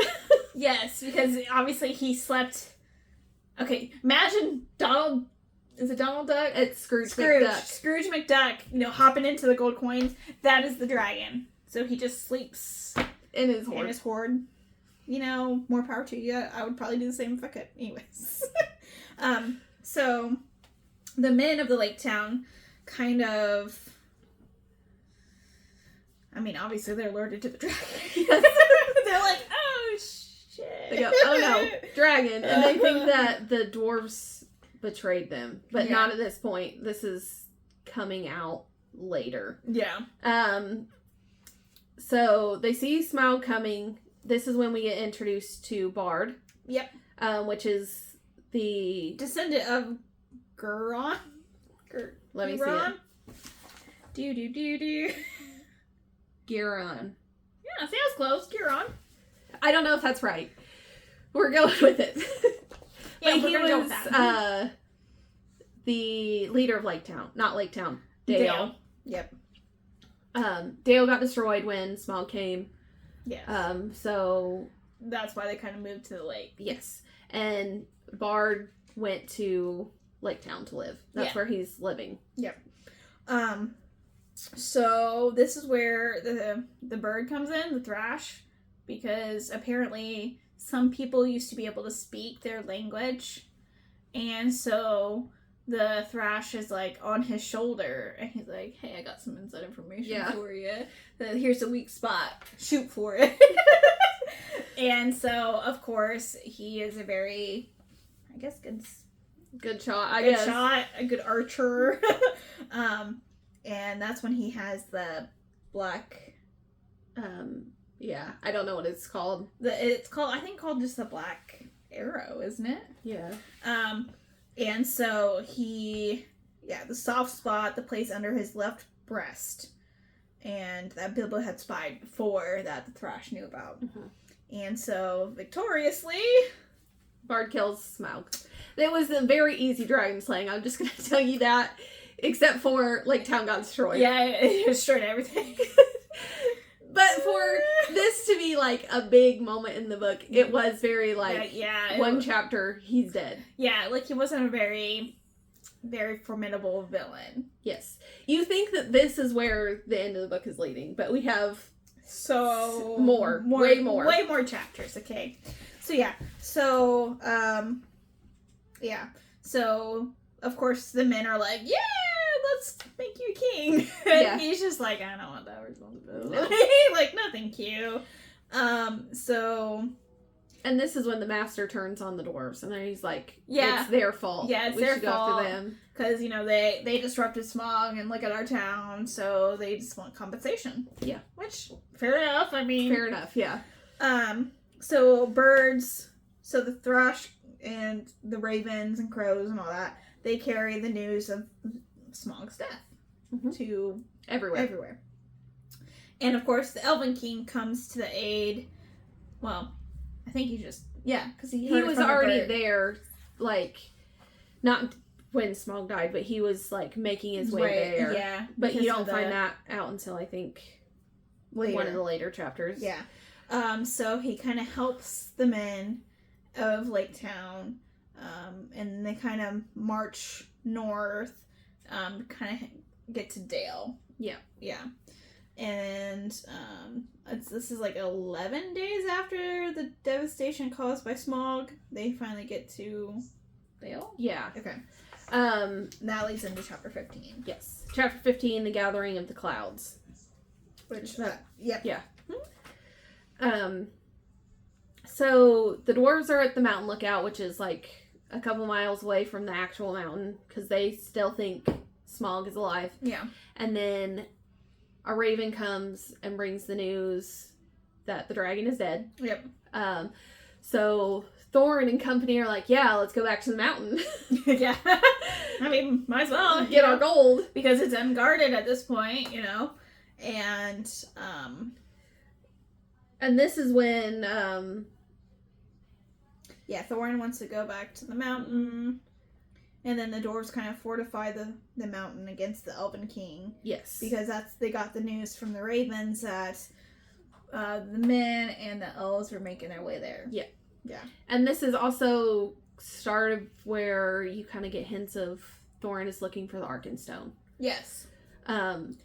It's not fully said, and it's not like a huge part, so if you're like reading fast, you're gonna miss that he's looking for the Arkenstone. Yeah, because he doesn't even let his other people or the other dwarves or Bilbo know he's looking for it. Yeah, because Bilbo doesn't know the importance of it yet. Still. So yeah, but that's Bilbo's 1/14 of the treasure. treasure. He's like, I could probably pick this, so that he just grabs it, thinking, hey, this would be enough for my one, Yeah. And so the dwarves go to try to fortify the mountain against the Elven King. The Raven bring them more news on like how close they're coming and whatnot. And I think that's when they ask them to go get Dan from the Iron Hills, which is Dane. Yeah. Also, I wrote down in my notes, Philly and Killy were sent to get the ponies. So this is their 4th set of ponies. They can't keep nothing. What do you expect them to keep some ponies laying around? Anything that Philly and Killy are doing, I'm getting notes on. They're your favorite? Yeah. Okay. So the elves make camp, and then of course they kind of make merry, and the dwarves are like, oh, we want to make merry. So they do with whatever little provisions they probably still have left, And then Bard kind of approaches, and this is the first time they've met Bard, because it's not said that they met him in Lake Town. So from our point of view, this is the first time they met Bard. Then kind of like trying to parlay. Love it, parlay. With Thorin, and Thorin's like, no, you're fucking with those. I'm not. No. Yeah. It's like they're after our gold. We're not giving you nothing. Yeah, no. Forget you, sir. This is where Thorin becomes a turd. A little bit, yeah. So they kind of leave, and yeah, I mean, and then they're just like there, and like they think something's gonna happen between like the dwarves, and because elves and humans, because the humans said we're not giving you anything until you give us. Yeah, we're not leaving until you we demand justice, which fair. Like from the understanding in the book, they have like so much fucking gold, like they're. I don't know. Rich beyond whatever. Like, but they also, the humans and elves went to the mountain because they thought the dwarves were dead at first. Yes. But they're not. Surprise. Yeah. They're holed up in the mountain. Yeah, because they were just going to take some treasure to rebuild, kind of thing. And then, the elves are wanting some kind of treasure. Yeah. It's like something made out of stardust or starlight or something. It's elven jewelry. Yeah. Yeah, like a family heirloom or whatever. And so... And then that leads into chapter 16. And then, Thorin refuses and tells them, like, we are under siege. Yeah. So then chapter 16, A Thief in the Night. So, A Thief in the Night, they're still looking for the Arkenstone. This is where you kind of get more of what it is and the importance, because it's a dwarf heirloom, and it symbolizes the king and the mountain, and it's the soul of the mountain, or heart of the mountain. I'm sorry. Yep. I'm not sure exactly what. Dane is marching on the mountain. They finally got news that he's coming soon. Yep. With Bilbo, 500 dwarves. Yeah. Bilbo's freaking out because he's trying to solve this without people going to war. He's like, this is not what I want. Yeah. He's like, I'm in danger. We made it to the mountain. I kind of want out, Which, fair enough. Like, that took him like a year to do, yes. And then, so he goes over the top of the mountain because he's going to try to resolve this issue for Thorin and the humans and the elves. Because he's like, oh, well, I have the stone, so I'll just give them... Yeah, I think this is where Bilbo finds out the importance of the stone. Yeah. And that Thorin is looking for it. And so he decides to go relieve Bombur, because he was watching... And, they build up a relationship, so he doesn't, like, oh, Bilbo's like, oh, I'll take over and I'll wake you up at midnight, you'll be fine. And so he's like, cool, thanks, man. I'm gonna sleep. And so, of course, Bilbo he puts on the ring again, kind of goes to the... He climbs down, and then some elves find him, and he's like, take me to your leader. Yes. And no, he has to be taken to Bard, actually. And so he gives the Arkenstone to Bard to try that to negotiate, because he knows how much Thorin is willing to pay for it, basically. Yeah. So he's going to make a trade, like, they give the Arkenstone Thorin gives the amount of gold to the townspeople. Yeah. The Elven King and Gandalf are there. Gandalf showed up. Yeah, shows up after, 20... Hi, what's up? Yeah. Sorry, Cooper. I wanted to say hi. So yeah, Bilbo leaves the camp and then Gandalf reappears. And that leads into chapter 17. The cloud bursts. Yes. So they march on the mountain. Humans, Gandalf, elves, I think just them three. I think it's the king of the elves, Bard, and Gandalf. And then they're trying not to let Bilbo go, but he slips through. Well, Bilbo goes back up because he has to relieve Bomber. And then Bard kind of shows Thorin that he has the Arkenstone. Yeah. They'll trade. Yeah. And Thorin's like, how do you find that? Like, motherfucker, like, where was that? And then, of course, that's when Bilbo kind of explains, That's my 1/14. Yeah, and I gave it to Bard. And, which, of course, Thorin's pissed. Yeah. He's like, how dare you? That was not yours to give. And he's like, send a contract or some shit, bro. Like, it was my 14 treasure. And so, I think this is when Thorin's like, okay, fine. Give me the stone. I'll give you Bilbo's actual 1/14. Yes, but he makes Bilbo go down first, and he's not going to give it to him until after the Arkenstone's safe in his hands. Yes. Dane is still on the way, just so you know. Yeah. We didn't forget about him, but yeah, he is approaching. Actually, I think he's there at that point, because Bard goes out. I think he shows up shortly after. Shortly after this. Yeah, because he approaches with his 500 dwarves and refuses to let him pass. And the Elven King wants his treasure too. Yeah. He's like, come on.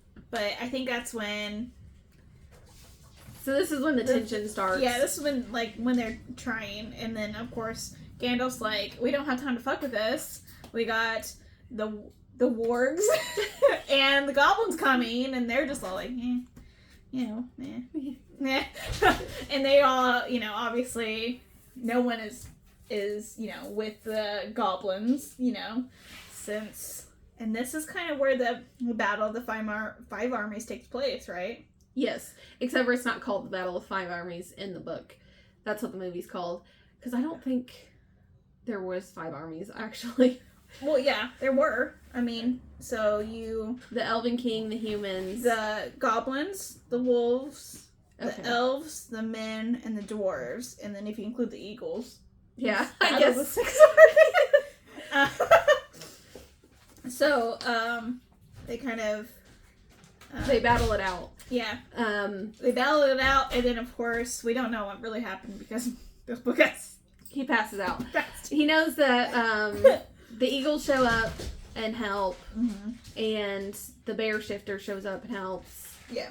And then he sees Thorin and them go into battle, or that could be... I think so, and then it just kind of... And then he passes out. And then it's like lights out kind of thing. And then this leads into chapter 18, the return journey. Yep. So after Bilbo regains consciousness, he kind of finds out, like, some shit happened. And Thorin is kind of dying. Yes. So he kind of takes him, and Thorin doesn't want to... He wants to reconcile, because he doesn't want to leave the world of not being friends with Bilbo. Yeah. It was a really sweet kind of like, oh, why like, yeah. I kind of like, this one kind of hit different. Like, it was just like, because it was kind of like a butt with, like, not being given the treasure, but I kind of see that he has a grudge against the Elven kind of king, the Elven King, so I kind of see that, but, like, I feel like he should have been a little bit like, yeah, your town got destroyed. Now I kind of worked the dragon. Like, I feel like he should have been fair. Yeah, but he had, I think it's mentioned later in the books about, like, the gold fever or whatever it's called. Oh, I didn't know he... Yeah. It's mentioned very briefly. Okay, I was going to say, I didn't kind of pick up on that. Yeah. So, I gotcha. Well, he needs to fucking stop being a butt. I mean, obviously now I can't say that because, he he's wounded in battle and kind of was dying out, so we can't be mad at him now. And they kind of find out the goblins were killed, and they were ran off. Yeah, and that he found out, like, the eagles came to the aid. The dragon shifter. The bear shifter. The bear shifter. I can't say his name to my life. Baron? Yeah, sure. Yeah. Baron. That's good. That they came to the aid. And so kind of finds out kind of like later. And then it's said that Thorin is buried with the Arkenstone and the goblin cleaver's sword thingy. Yes. Gondolin or whatever it's called. Yeah, whatever. And then this is kind of where you find out Philly and Killy died. Yeah, just offhand. He's like, I'm saying bye to everybody, and Philly and Killy's not there. I'm like, what the fuck? Why was the youngest dwarves the ones that, like, got shafted, man? Like, listen. Sorry. But we'll get into Philly and Killy in a moment. Yes, we're getting there. So this is kind of where Bilbo and Gandalf kind of leave with the Elven King and Baron. And then they spend, I think the Elven King kind of goes off and, Yeah. And then Bilbo and Gandalf spend Yuletide? Yeah. Yeah. Okay, let's make sure I said that right. Basically Christmas. And they kind of stay with Bjorn until spring. Yeah. And then they make their way back to the Shire. Which is chapter 19. You kind of find out where Gandalf has been. He was with the Great Council of White Wizards. And they drove off the Necromancer from the Mirkwood. Yeah, very brief. Very tiny. Brief. That was his more important thing, which I guess I kind of get, whatever. You should have been with your friends. Anyways. And they stop in Rivendell and they say hi to Elrond. And then he makes his way home and Bilbo finds the Troll's Gold and he takes that back with him to his house. And then so he gets to his house and it's being auctioned off because they thought you died. Yes. Like, damn! I guess they waited a long while. They waited like a year or so. And the Sackville Baggins steal his spoons. Oh my god. He's obsessed with the spoon collection. Well, I mean, all this stuff. Yeah, I get it. So, I think he had to buy most of it back. Didn't he say that? Like, yes. I would be so pissed I go on this journey. I got this gold. I'm like, yeah, I'm rich. Buy all my shit back. But honestly, what is he gonna do with the gold in the Shire? I don't know. Like, like a dragon? Like, he was kind of well off in the Shire to begin with. And then, years later, Gandalf and Balin, show up and they visit him and they tell him that Bard rebuilt the lake town and, and all the stuff that happened after Bilbo left. I gotcha. Yep. And that was the end of our Hobbit's journey. He wrote it down and it's called There and Back Again, A Hobbit's Journey. I love that. That's amazing. I don't really have any like talking points because we kind of talked about some of my favorite things kind of like when we were going over the chapters. Did you have anything offhanded that you wanted to mention before we get into the movie comparison? I don't think so. Okay. I will say that the Gollum chapter and the Smaug chapter are kind of like my favorite chapters in the book because it's like the back and forth of Bilbo. Yeah. Like, and like the little mind games of it, and I love it. Yeah. I also love the Shire, but I already mentioned that.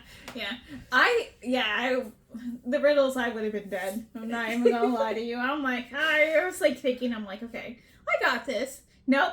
No, I don't got this. I would be dead. Golem would eat me. Which makes me feel stupid. Moving on. Also, I don't have riddles. I wouldn't I don't have any, like, I'm just not built that way, man. I just don't. I die. Okay. Going with Alice in Wonderland, why is Raven like her writing desk? I don't even know the answer, though. Because there's not one.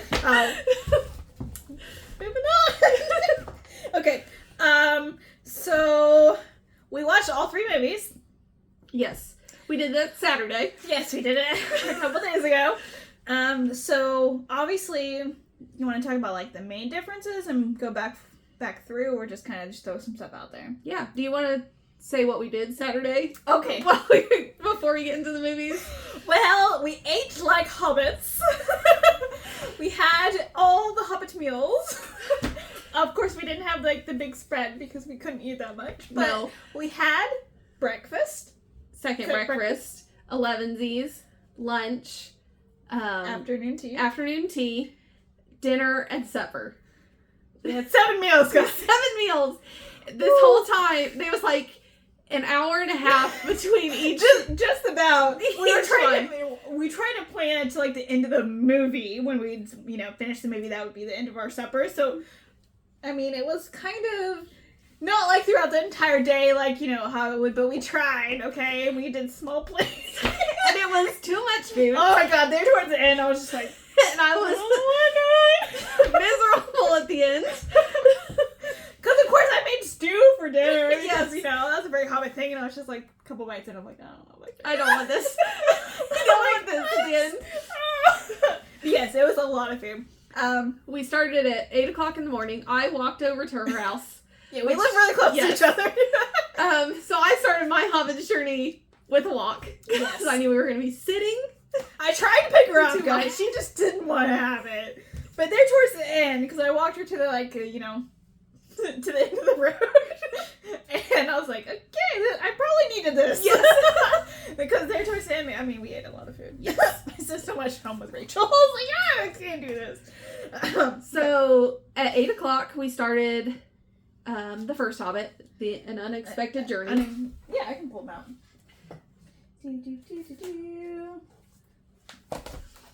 Unexpected Journey was the first one. And then Desolation of Smaug. Desolation of Smaug. And then The Battle of 5 Armies. With lenticular covers. Because I bought them when they came out. Except for this one. Yeah. This one's shameful. I'm just kidding. It has all the characters on it Yes. that are not in the movies. Yes. We did not watch the extended one, so we can't speak to that. Moving on. Okay. The first main thing I noticed... Well, you can go ahead. I'm sorry. So, with the first Hobbit movie, An Unexpected Journey, this one goes from the Shire to, is it right at the end of... Out of the frying pan. Yes. Because that's how they end the movie. Yeah. So, 1 through 6 chapter. Chapter 1 through 6. I picked up the wrong one. Yes. This one, yeah, Unexpected Journey. With Gollum on it. That's way too soon. No, he's in there, yeah. Yes. Yeah. He's on chapter 5. Yeah, That's yeah. his chapter. Yeah, yep, you're right. I lied. Anyways, so the main, I feel like, well, that was mostly really on point. Yes. So, we had the orc goblin, Yeah. Azog, Yeah. the Defiler, Yep. or Destroyer. The pale orc. He's only in the movies. So anything that he's in plot line wise is not in the book. Yeah. Or it could be tied to things in the book, but he's not. Yes. His son is in the book at the end. He's one of the goblins. Oh, okay. Because Azog, however you say his freaking name, Azog. is mentioned at the beginning of the book. And I wrote him down. I was like, is he important? Because I don't know. Oh, I gotcha. But he's mentioned, but he's not in it. I gotcha. Yeah. So all that is just plotline for the movie. I think Yes. to kind of move things along faster. Mm-hmm. Frodo's at the beginning of the movie. Oh, yes. Yeah, he's not. He's not in the books at all. Yeah. Expanded characters are not in the book. And, yeah, because Bilbo is kind of writing his memoir, kind of. Mm-hmm. So that's kind of cool that you see. Because it starts with old Bilbo. Yeah, old Bilbo. And then, and Frodo right before Bilbo's party. Yeah, because it's his birthday party. Yes. Yeah. Bilbo, Gandalf hasn't shown up yet for the party, because that's in Lord of the Rings. Oh, cool, I didn't know that. Yeah. So, the beginning of that movie, is basically the beginning of the Lord of the Rings. And I liked how they tied that in. Oh, yeah. I can see that. And then it goes back to old Bilbo, and Gandalf shows up, and what we've told you from the book. Yeah. Pretty much. Yep. But Peter Jackson did not need to make Philly and Killy so hot. 100%. I should not like a dwarf. Yes, that's the main reason I really liked Philly. Yeah. Yeah. Because it's just like, oh yeah, he's cool. Okay, he's the only one that looks normal. That doesn't look like a weird. Doesn't have the long beard or the ridiculously big nose. Which is, I mean, they have, but yes, he shouldn't have made them that hot. That's just rude. Because, yeah. Anyways, some of the characters are in the movie that is not in the book itself. And they show up in the second movie. Second movie, which is The Desolation of Smaug. Desolation of Smaug. And that's Legolas. Tauriel. Tauriel? Yeah. She's an elf. She's Gadriel. Galadriel. Gadriel is also a elf. And Radagast. Radagast the Brown. And Saruman. Yeah, I don't think he's mentioned. I mean, I know they mentioned where he, Gandalf went, but I don't think he's mentioned by name. No. Radagast is mentioned in the book as one of the wizards, because he's Radagast the Brown. Yeah. A weird little wizard. But he is not in the books. Yeah. No. Or he's not a character in the books. Yeah. He maybe mentioned passingly.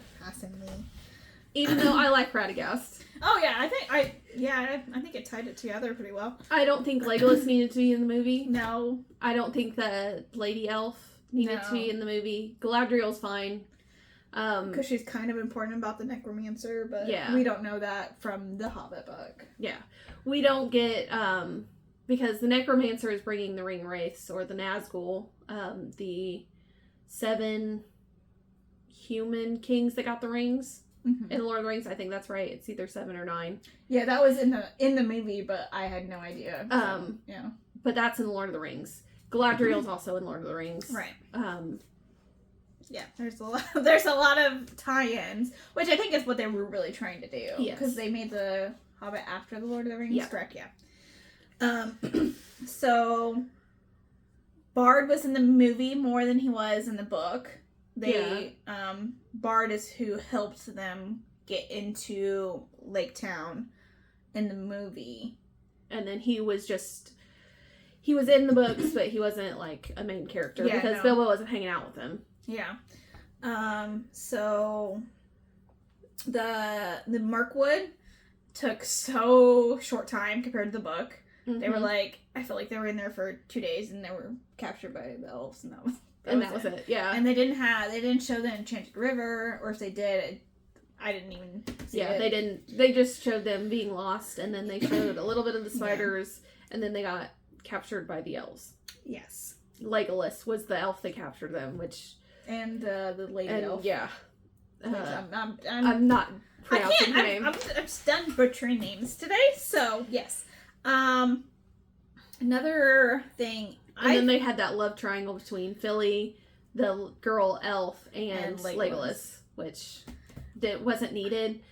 I don't know if they tied that in because he didn't marry in the Lord of the Rings.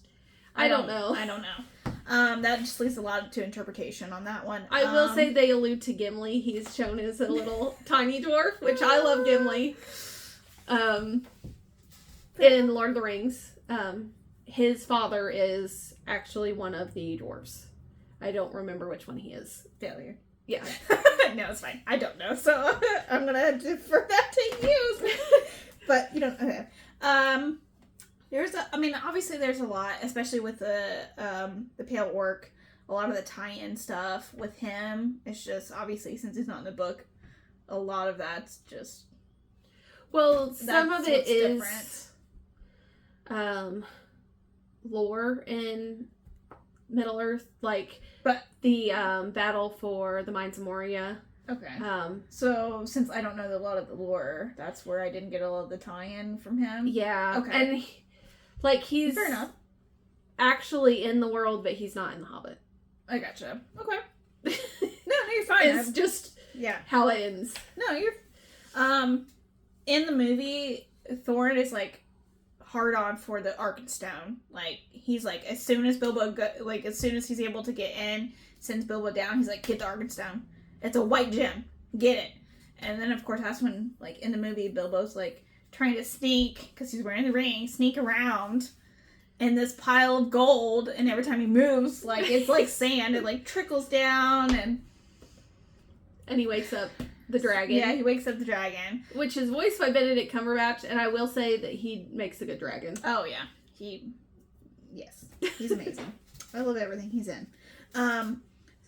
So, like I feel like in the book it wasn't important, the Arkenstone, but I felt like the movie kind of pushed that level up. Like he was like, I need this. You know what I mean? Yeah. Like, and I know I understand why from the book, knowing the book, but I just felt like it was just like that was his main thing. Get whatever. I want the Arkenstone. You know what I mean? So I think the issue is that The Hobbit is technically a children's book, so you're not going to get darker themes. Like you get some dark themes. I gotcha. But, like 3 of the dwarves died, and they weren't even on page deaths. Yeah, it's afterwards. Yeah. And I think that's why he didn't actually show the scene of the battle. Yeah, in the book's perspective, at least. Yeah. And I think the Hobbit movies, Peter Jackson was going for more of an adult audience that loved Lord of the Rings. Okay. So, I mean, a child could watch that. They might be a little scared. Yeah. But I was going to say, some of the things, like the Goblin King or leader. The Great Goblin.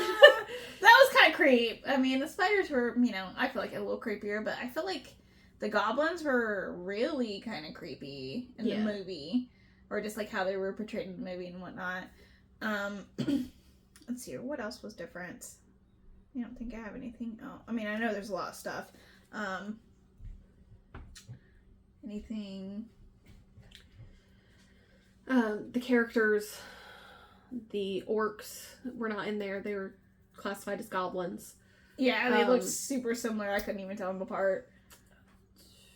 But there wasn't really that much of a difference. Yeah, I felt they still did the one thing I wanted, which was the barrels. Well, I guess that was a little different because in the movie, when Bilbo releases the barrels into the lake, that alerts like every fucking body. Yeah. And that's when, the elves kind of follow. And then that's when kind of, is it Killy that gets shot with an arrow? No, Philly is the brown-haired one. Okay, Philly. I think. Yes. Maybe. One of them. Whichever one. I was say, the one that had the love triangle and whatnot. Wait a minute. Yeah. You have a thing. I do. Killy and Philly right there. Killy is the brown-haired one. Philly is the one with blonde hair. Okay. So, yeah, Killy. So, Killy has the love triangle with the only girl elf in it besides, Galadriel. Gladriel. And of course, Legolas is really in love with her. And that's the triangle thing here. Yeah. I didn't really understand it. But, let's say who is Gimli's father. I don't think so. I think it was just the dwarves from... No. Gloin. Yes. What an unfortunate name. Is Gimli's father. Alright. I'm glad they had that on there because I was like, I don't know. I just printed it out because I felt like, obviously having that many characters, I wanted to make sure but like, there was really not I mean, it's not the main point wasn't that it was more Thorin and Bilbo. Yeah. So And then you remember Philly and Killy because they're hot. yeah, they're hot in the movie. Okay, they're the only important ones besides the one that gets shafted a lot, which you go last. Yeah. Them are the only ones that really make a distinction with me. Yeah. Dwalin is in Outlander though. Just so you know, I looked him up. Yes. Yeah, you're very, very. Yeah. So I feel like the first movie was the closest to the book plot line, and then the rest I feel like is pretty close, but a lot of loose interpretations. Yeah. Because in the movie, Bilbo is more in the fight scene than in the book. So you get a little bit more of... But of course, in the movie... No, it cuts to after he wakes up. Yeah. Yeah.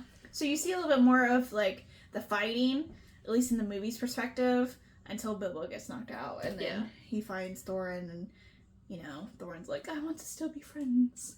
And then he dies. And he dies. And you get to see Philly and Killy's death, which I'm not happy about. Yeah. The fucking orc he did. Thorin killed the orc, but motherfucker. Yeah. Yeah, because he killed he killed Philly first and then Killy. Yep. Woo! There's too many dwarves. Yeah, there's so many names that sound so similar, and I'm very bad with names. Well, it wasn't as bad. You just needed to know that there's 13 of them. Yes. I liked Nori and Dory. I could say those. So yeah, I feel like it was pretty on point, really. So my problem with the movies is they didn't need to be 3. Oh no, definitely not.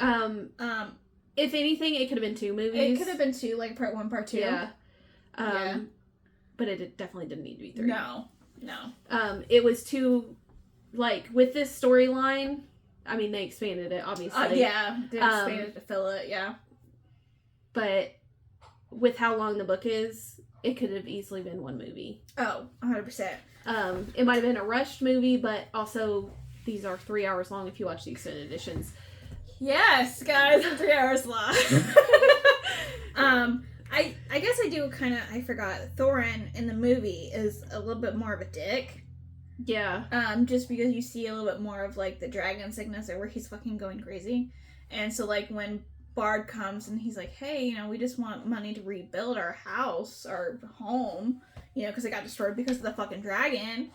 And, and they promised some of the wealth because they gave them provisions. And then, of course, the Thorin's like, no, this is mine. And so, I really just didn't like him during that part.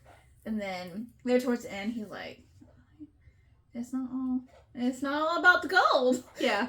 And he comes out and helps. Yeah, he comes out and then joins the battle, but I just hated him during that because I'm like, you're being a dick. Yeah, and I don't think you're supposed to like him during that. Yeah. Either. Because in the book he was kind of a jerk, but I could kind of see his stance where he was like, no, as long as you're with the elves, I don't want to be. No, you don't get nothing. So I kind of see, but I also see Bard's standpoint in that because, the elves did help right after. So, I think he feels more inclined to the elves than he does the dwarves at this point. Yeah. So I can kind of see that, but in the movies he was just kind of a dick to everyone. And, yeah. So, that's about it. Are you ready to go into ratings? Or do you have anything else you want to talk about? I don't think so. Will you continue on with Lord of the Rings? You mean reading or... Both. You're not gonna like my answer. I actually had the hardest time reading this book. Just because of most of the language barrier. I feel like I was having to reread sections because I just didn't understand the language. Yeah. Not that it was terminology I didn't understand. It was just how it was written. I was just like, I'm not understanding this. So halfway through the book, I switched to an audiobook. Which audiobook did you listen to? YouTube. Okay. So, some guy just doing like the voiceover and like character, you know. Because I listen to it primarily on audiobook. Okay. And I listened to the Andy Serkis one, Okay. which is Gollum. He voices Gollum. Oh, okay. So he did, I didn't obviously, he knows all the terminology. Oh, and yeah. he did chapter 5 in actual Gollum. Oh, that's pretty neat. No, So- I was just, because I didn't want to buy the actual audiobook, so I just YouTubed it when I was driving one day, and I'm like, this is the way to fucking go. Like, I felt like I understood it better doing it that way. It's not my favorite. I really just don't like that kind of high fantasy books. So. No, I get it. Like, I'm not... Yes. So this is just gonna lead into my rating then. Okay. I gave the book a 2 just because it was really hard for me to understand, and I enjoyed it. I didn't feel like it was a kid's book though. Like I just like I can't read this and I can't even figure out the fucking like that's kind of how I felt about it. But I did. Yeah. I finished. Yeah. So what was your rating? My rating was 4.5. I knew. I was like, this is gonna be a hot topic. No, I don't care. Like, No, I know, it's but your some people, opinion. like, people in this fandom are like, if you don't fucking like it, we hate you kind of thing. So I was like, this is gonna be some hot words. But yeah, that was really just the only reason. I really did enjoy the story. I think once I kind of stopped reading it and listening to it, I felt like I enjoyed it better. But it just kind of left like, if I had started all with the audiobook, I feel like I would have liked it better.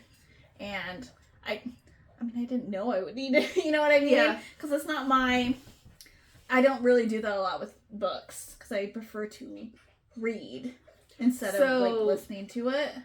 I do a lot of audiobooks at work because it's easier for me to work and listen. I cannot do that. I would have to be, like, walking or driving. I would have to be mentally there. And I don't think I could do it the way you do it. I'm not that mentally, Which is why sometimes I miss some things. I gotcha. Because I'm like, okay, and then I have to go back and listen to it again. Yeah. But I think these audiobook is the way to go for these. 100%. And also if you can get it with, like, Andy Serkis is reading it to you. Yeah. Hell yeah. Yeah. I didn't realize that was a thing. I mean, I'm just not well versed in audiobooks altogether, so I guess I was just like, YouTube it, because I'm surely by now someone's YouTubed it. Yeah. There were, like, a lot of different ones, so I kind of just picked the first one, and...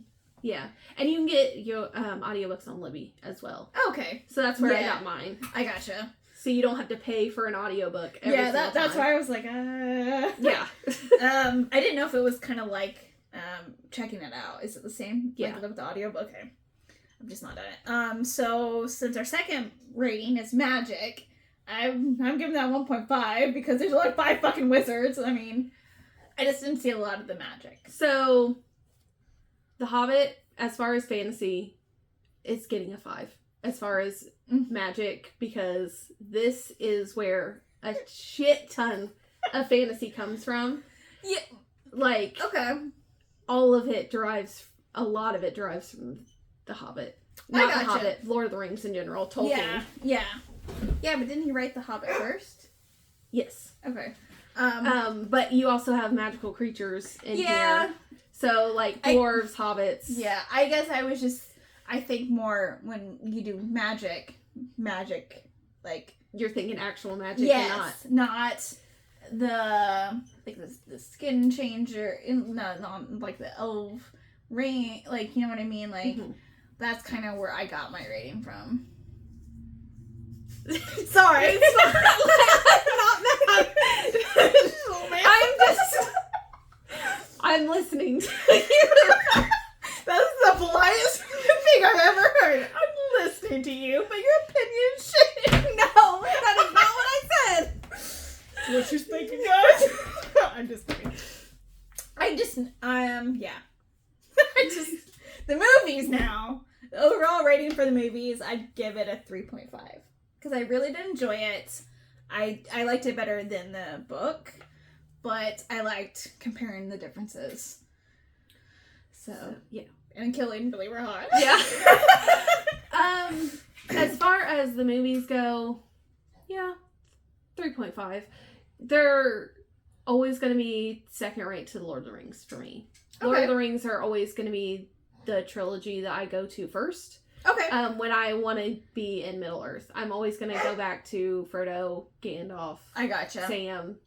Is it because you watched those movies first? Probably. Okay. I think also those are better movies because he had more source material to go off of. Okay. Because the books it's one book per movie as opposed to one book per 3 movies. I gotcha. Okay, that makes a little bit more sense. See, I wouldn't... Like I said, I haven't watched the Lord of the Rings trilogy since it came out, so that's aging me there. So comparing the books to the movies, I give it a 2.5. Just because I felt like the majority of the plot lines were there, but the pelt work was a lot of the movie, and he was not even in the book. Yeah. So I felt like, I mean... all the major plot lines are there. It's just, I felt like he was just the evil villain that wouldn't go away. Yeah. Which, I mean, probably was in his time, wherever he was in the timeline. I don't know how much lore he gets. Okay. This is the first one that I've read. I haven't actually read Lord of the Rings, which I need to. I'm going to after this. Are they, or do you know if they're like as bad of Old English? Oh, yes. God, no. Okay, and also those are adult books, so there's more adult themes. Okay. There's going to be more battles in this because you have the Battle of Helm's Deep, and you have a lot of Legolas, Gimli, and Aragorn's. I love Aragorn. Journey is in battles where Frodo and Sam are the ones that are taking the ring to Mordor. Okay. I gotcha. As far as the movies go, I don't know about the books. Yeah. So what would you give it comparing the movie to the book rating? Probably about a 2. Because they did add characters that didn't need to be in there. The weird love triangle that I really didn't have any interest in. I love Legolas. Don't get me wrong. Oh, yeah, no. But I just felt like that was really unnecessary. He didn't need to be in there. Yeah. We could have other elves besides him. It would have been interesting to add someone else, or maybe tie it into the TV show. Yeah. Well, I guess the TV show's after. It was way after. I guess that's what I would have liked to see now. Maybe since I... Which, it doesn't make sense now that I said it out loud, so moving on. Anything else you wanted to discuss about the movies, books in general? I don't think so. Did you enjoy reading the book? Yes, I did. This is your second time? No, this is my first time reading it? Yes. So... Oh. And I'd seen all the movies. Right. Okay. Besides the new animated one. I haven't watched that one yet. Okay. I've watched, I believe, the Hobbit animated one, but I haven't seen the Lord of the Rings. There's a lot more singing in the Hobbit animated one, which I'm glad they didn't add singing into the movies. Yeah, they only did the first one. They did. Yeah, they had where they were throwing the silverware and the plates and all that. And then they had Misty Mountain, which is my favorite song. I gotcha. I didn't know they had that song name, so there's how much I know. Okay, well, wrapping it up, I guess. Yes. Our next book is a romance pick, and it's called The Sun is Also a Star by Nicola Yoon. There we go. Yeah. So this is going to be our next read, and then I think we've already picked our June ones, yes, right? But we already said them, but we can go over them again real fast. I gotta move all this random paper notes from past. Okay. We have, for next month, we have Song of Achilles for our fantasy romance. I always want to say this is fantasy. Yeah, the romance. It's Greek mythology. But yeah, we're gonna try our hand on that. See if I can pronounce these names. I'll help you.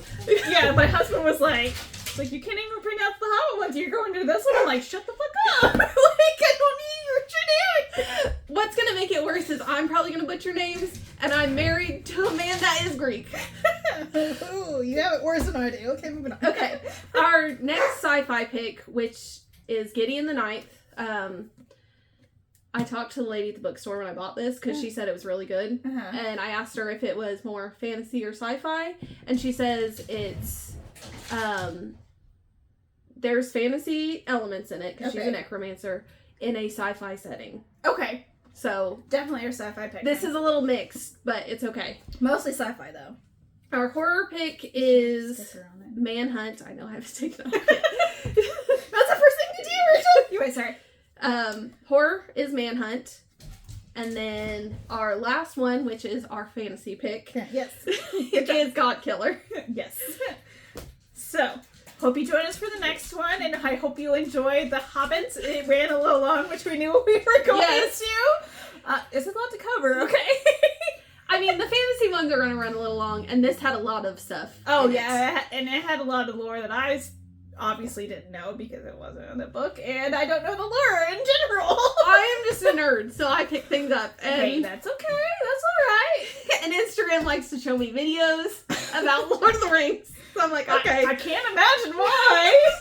It's like you like Lord of the Rings or some shit. I mean, yeah. Yeah. All right, well, hope you guys see you next time. Bye.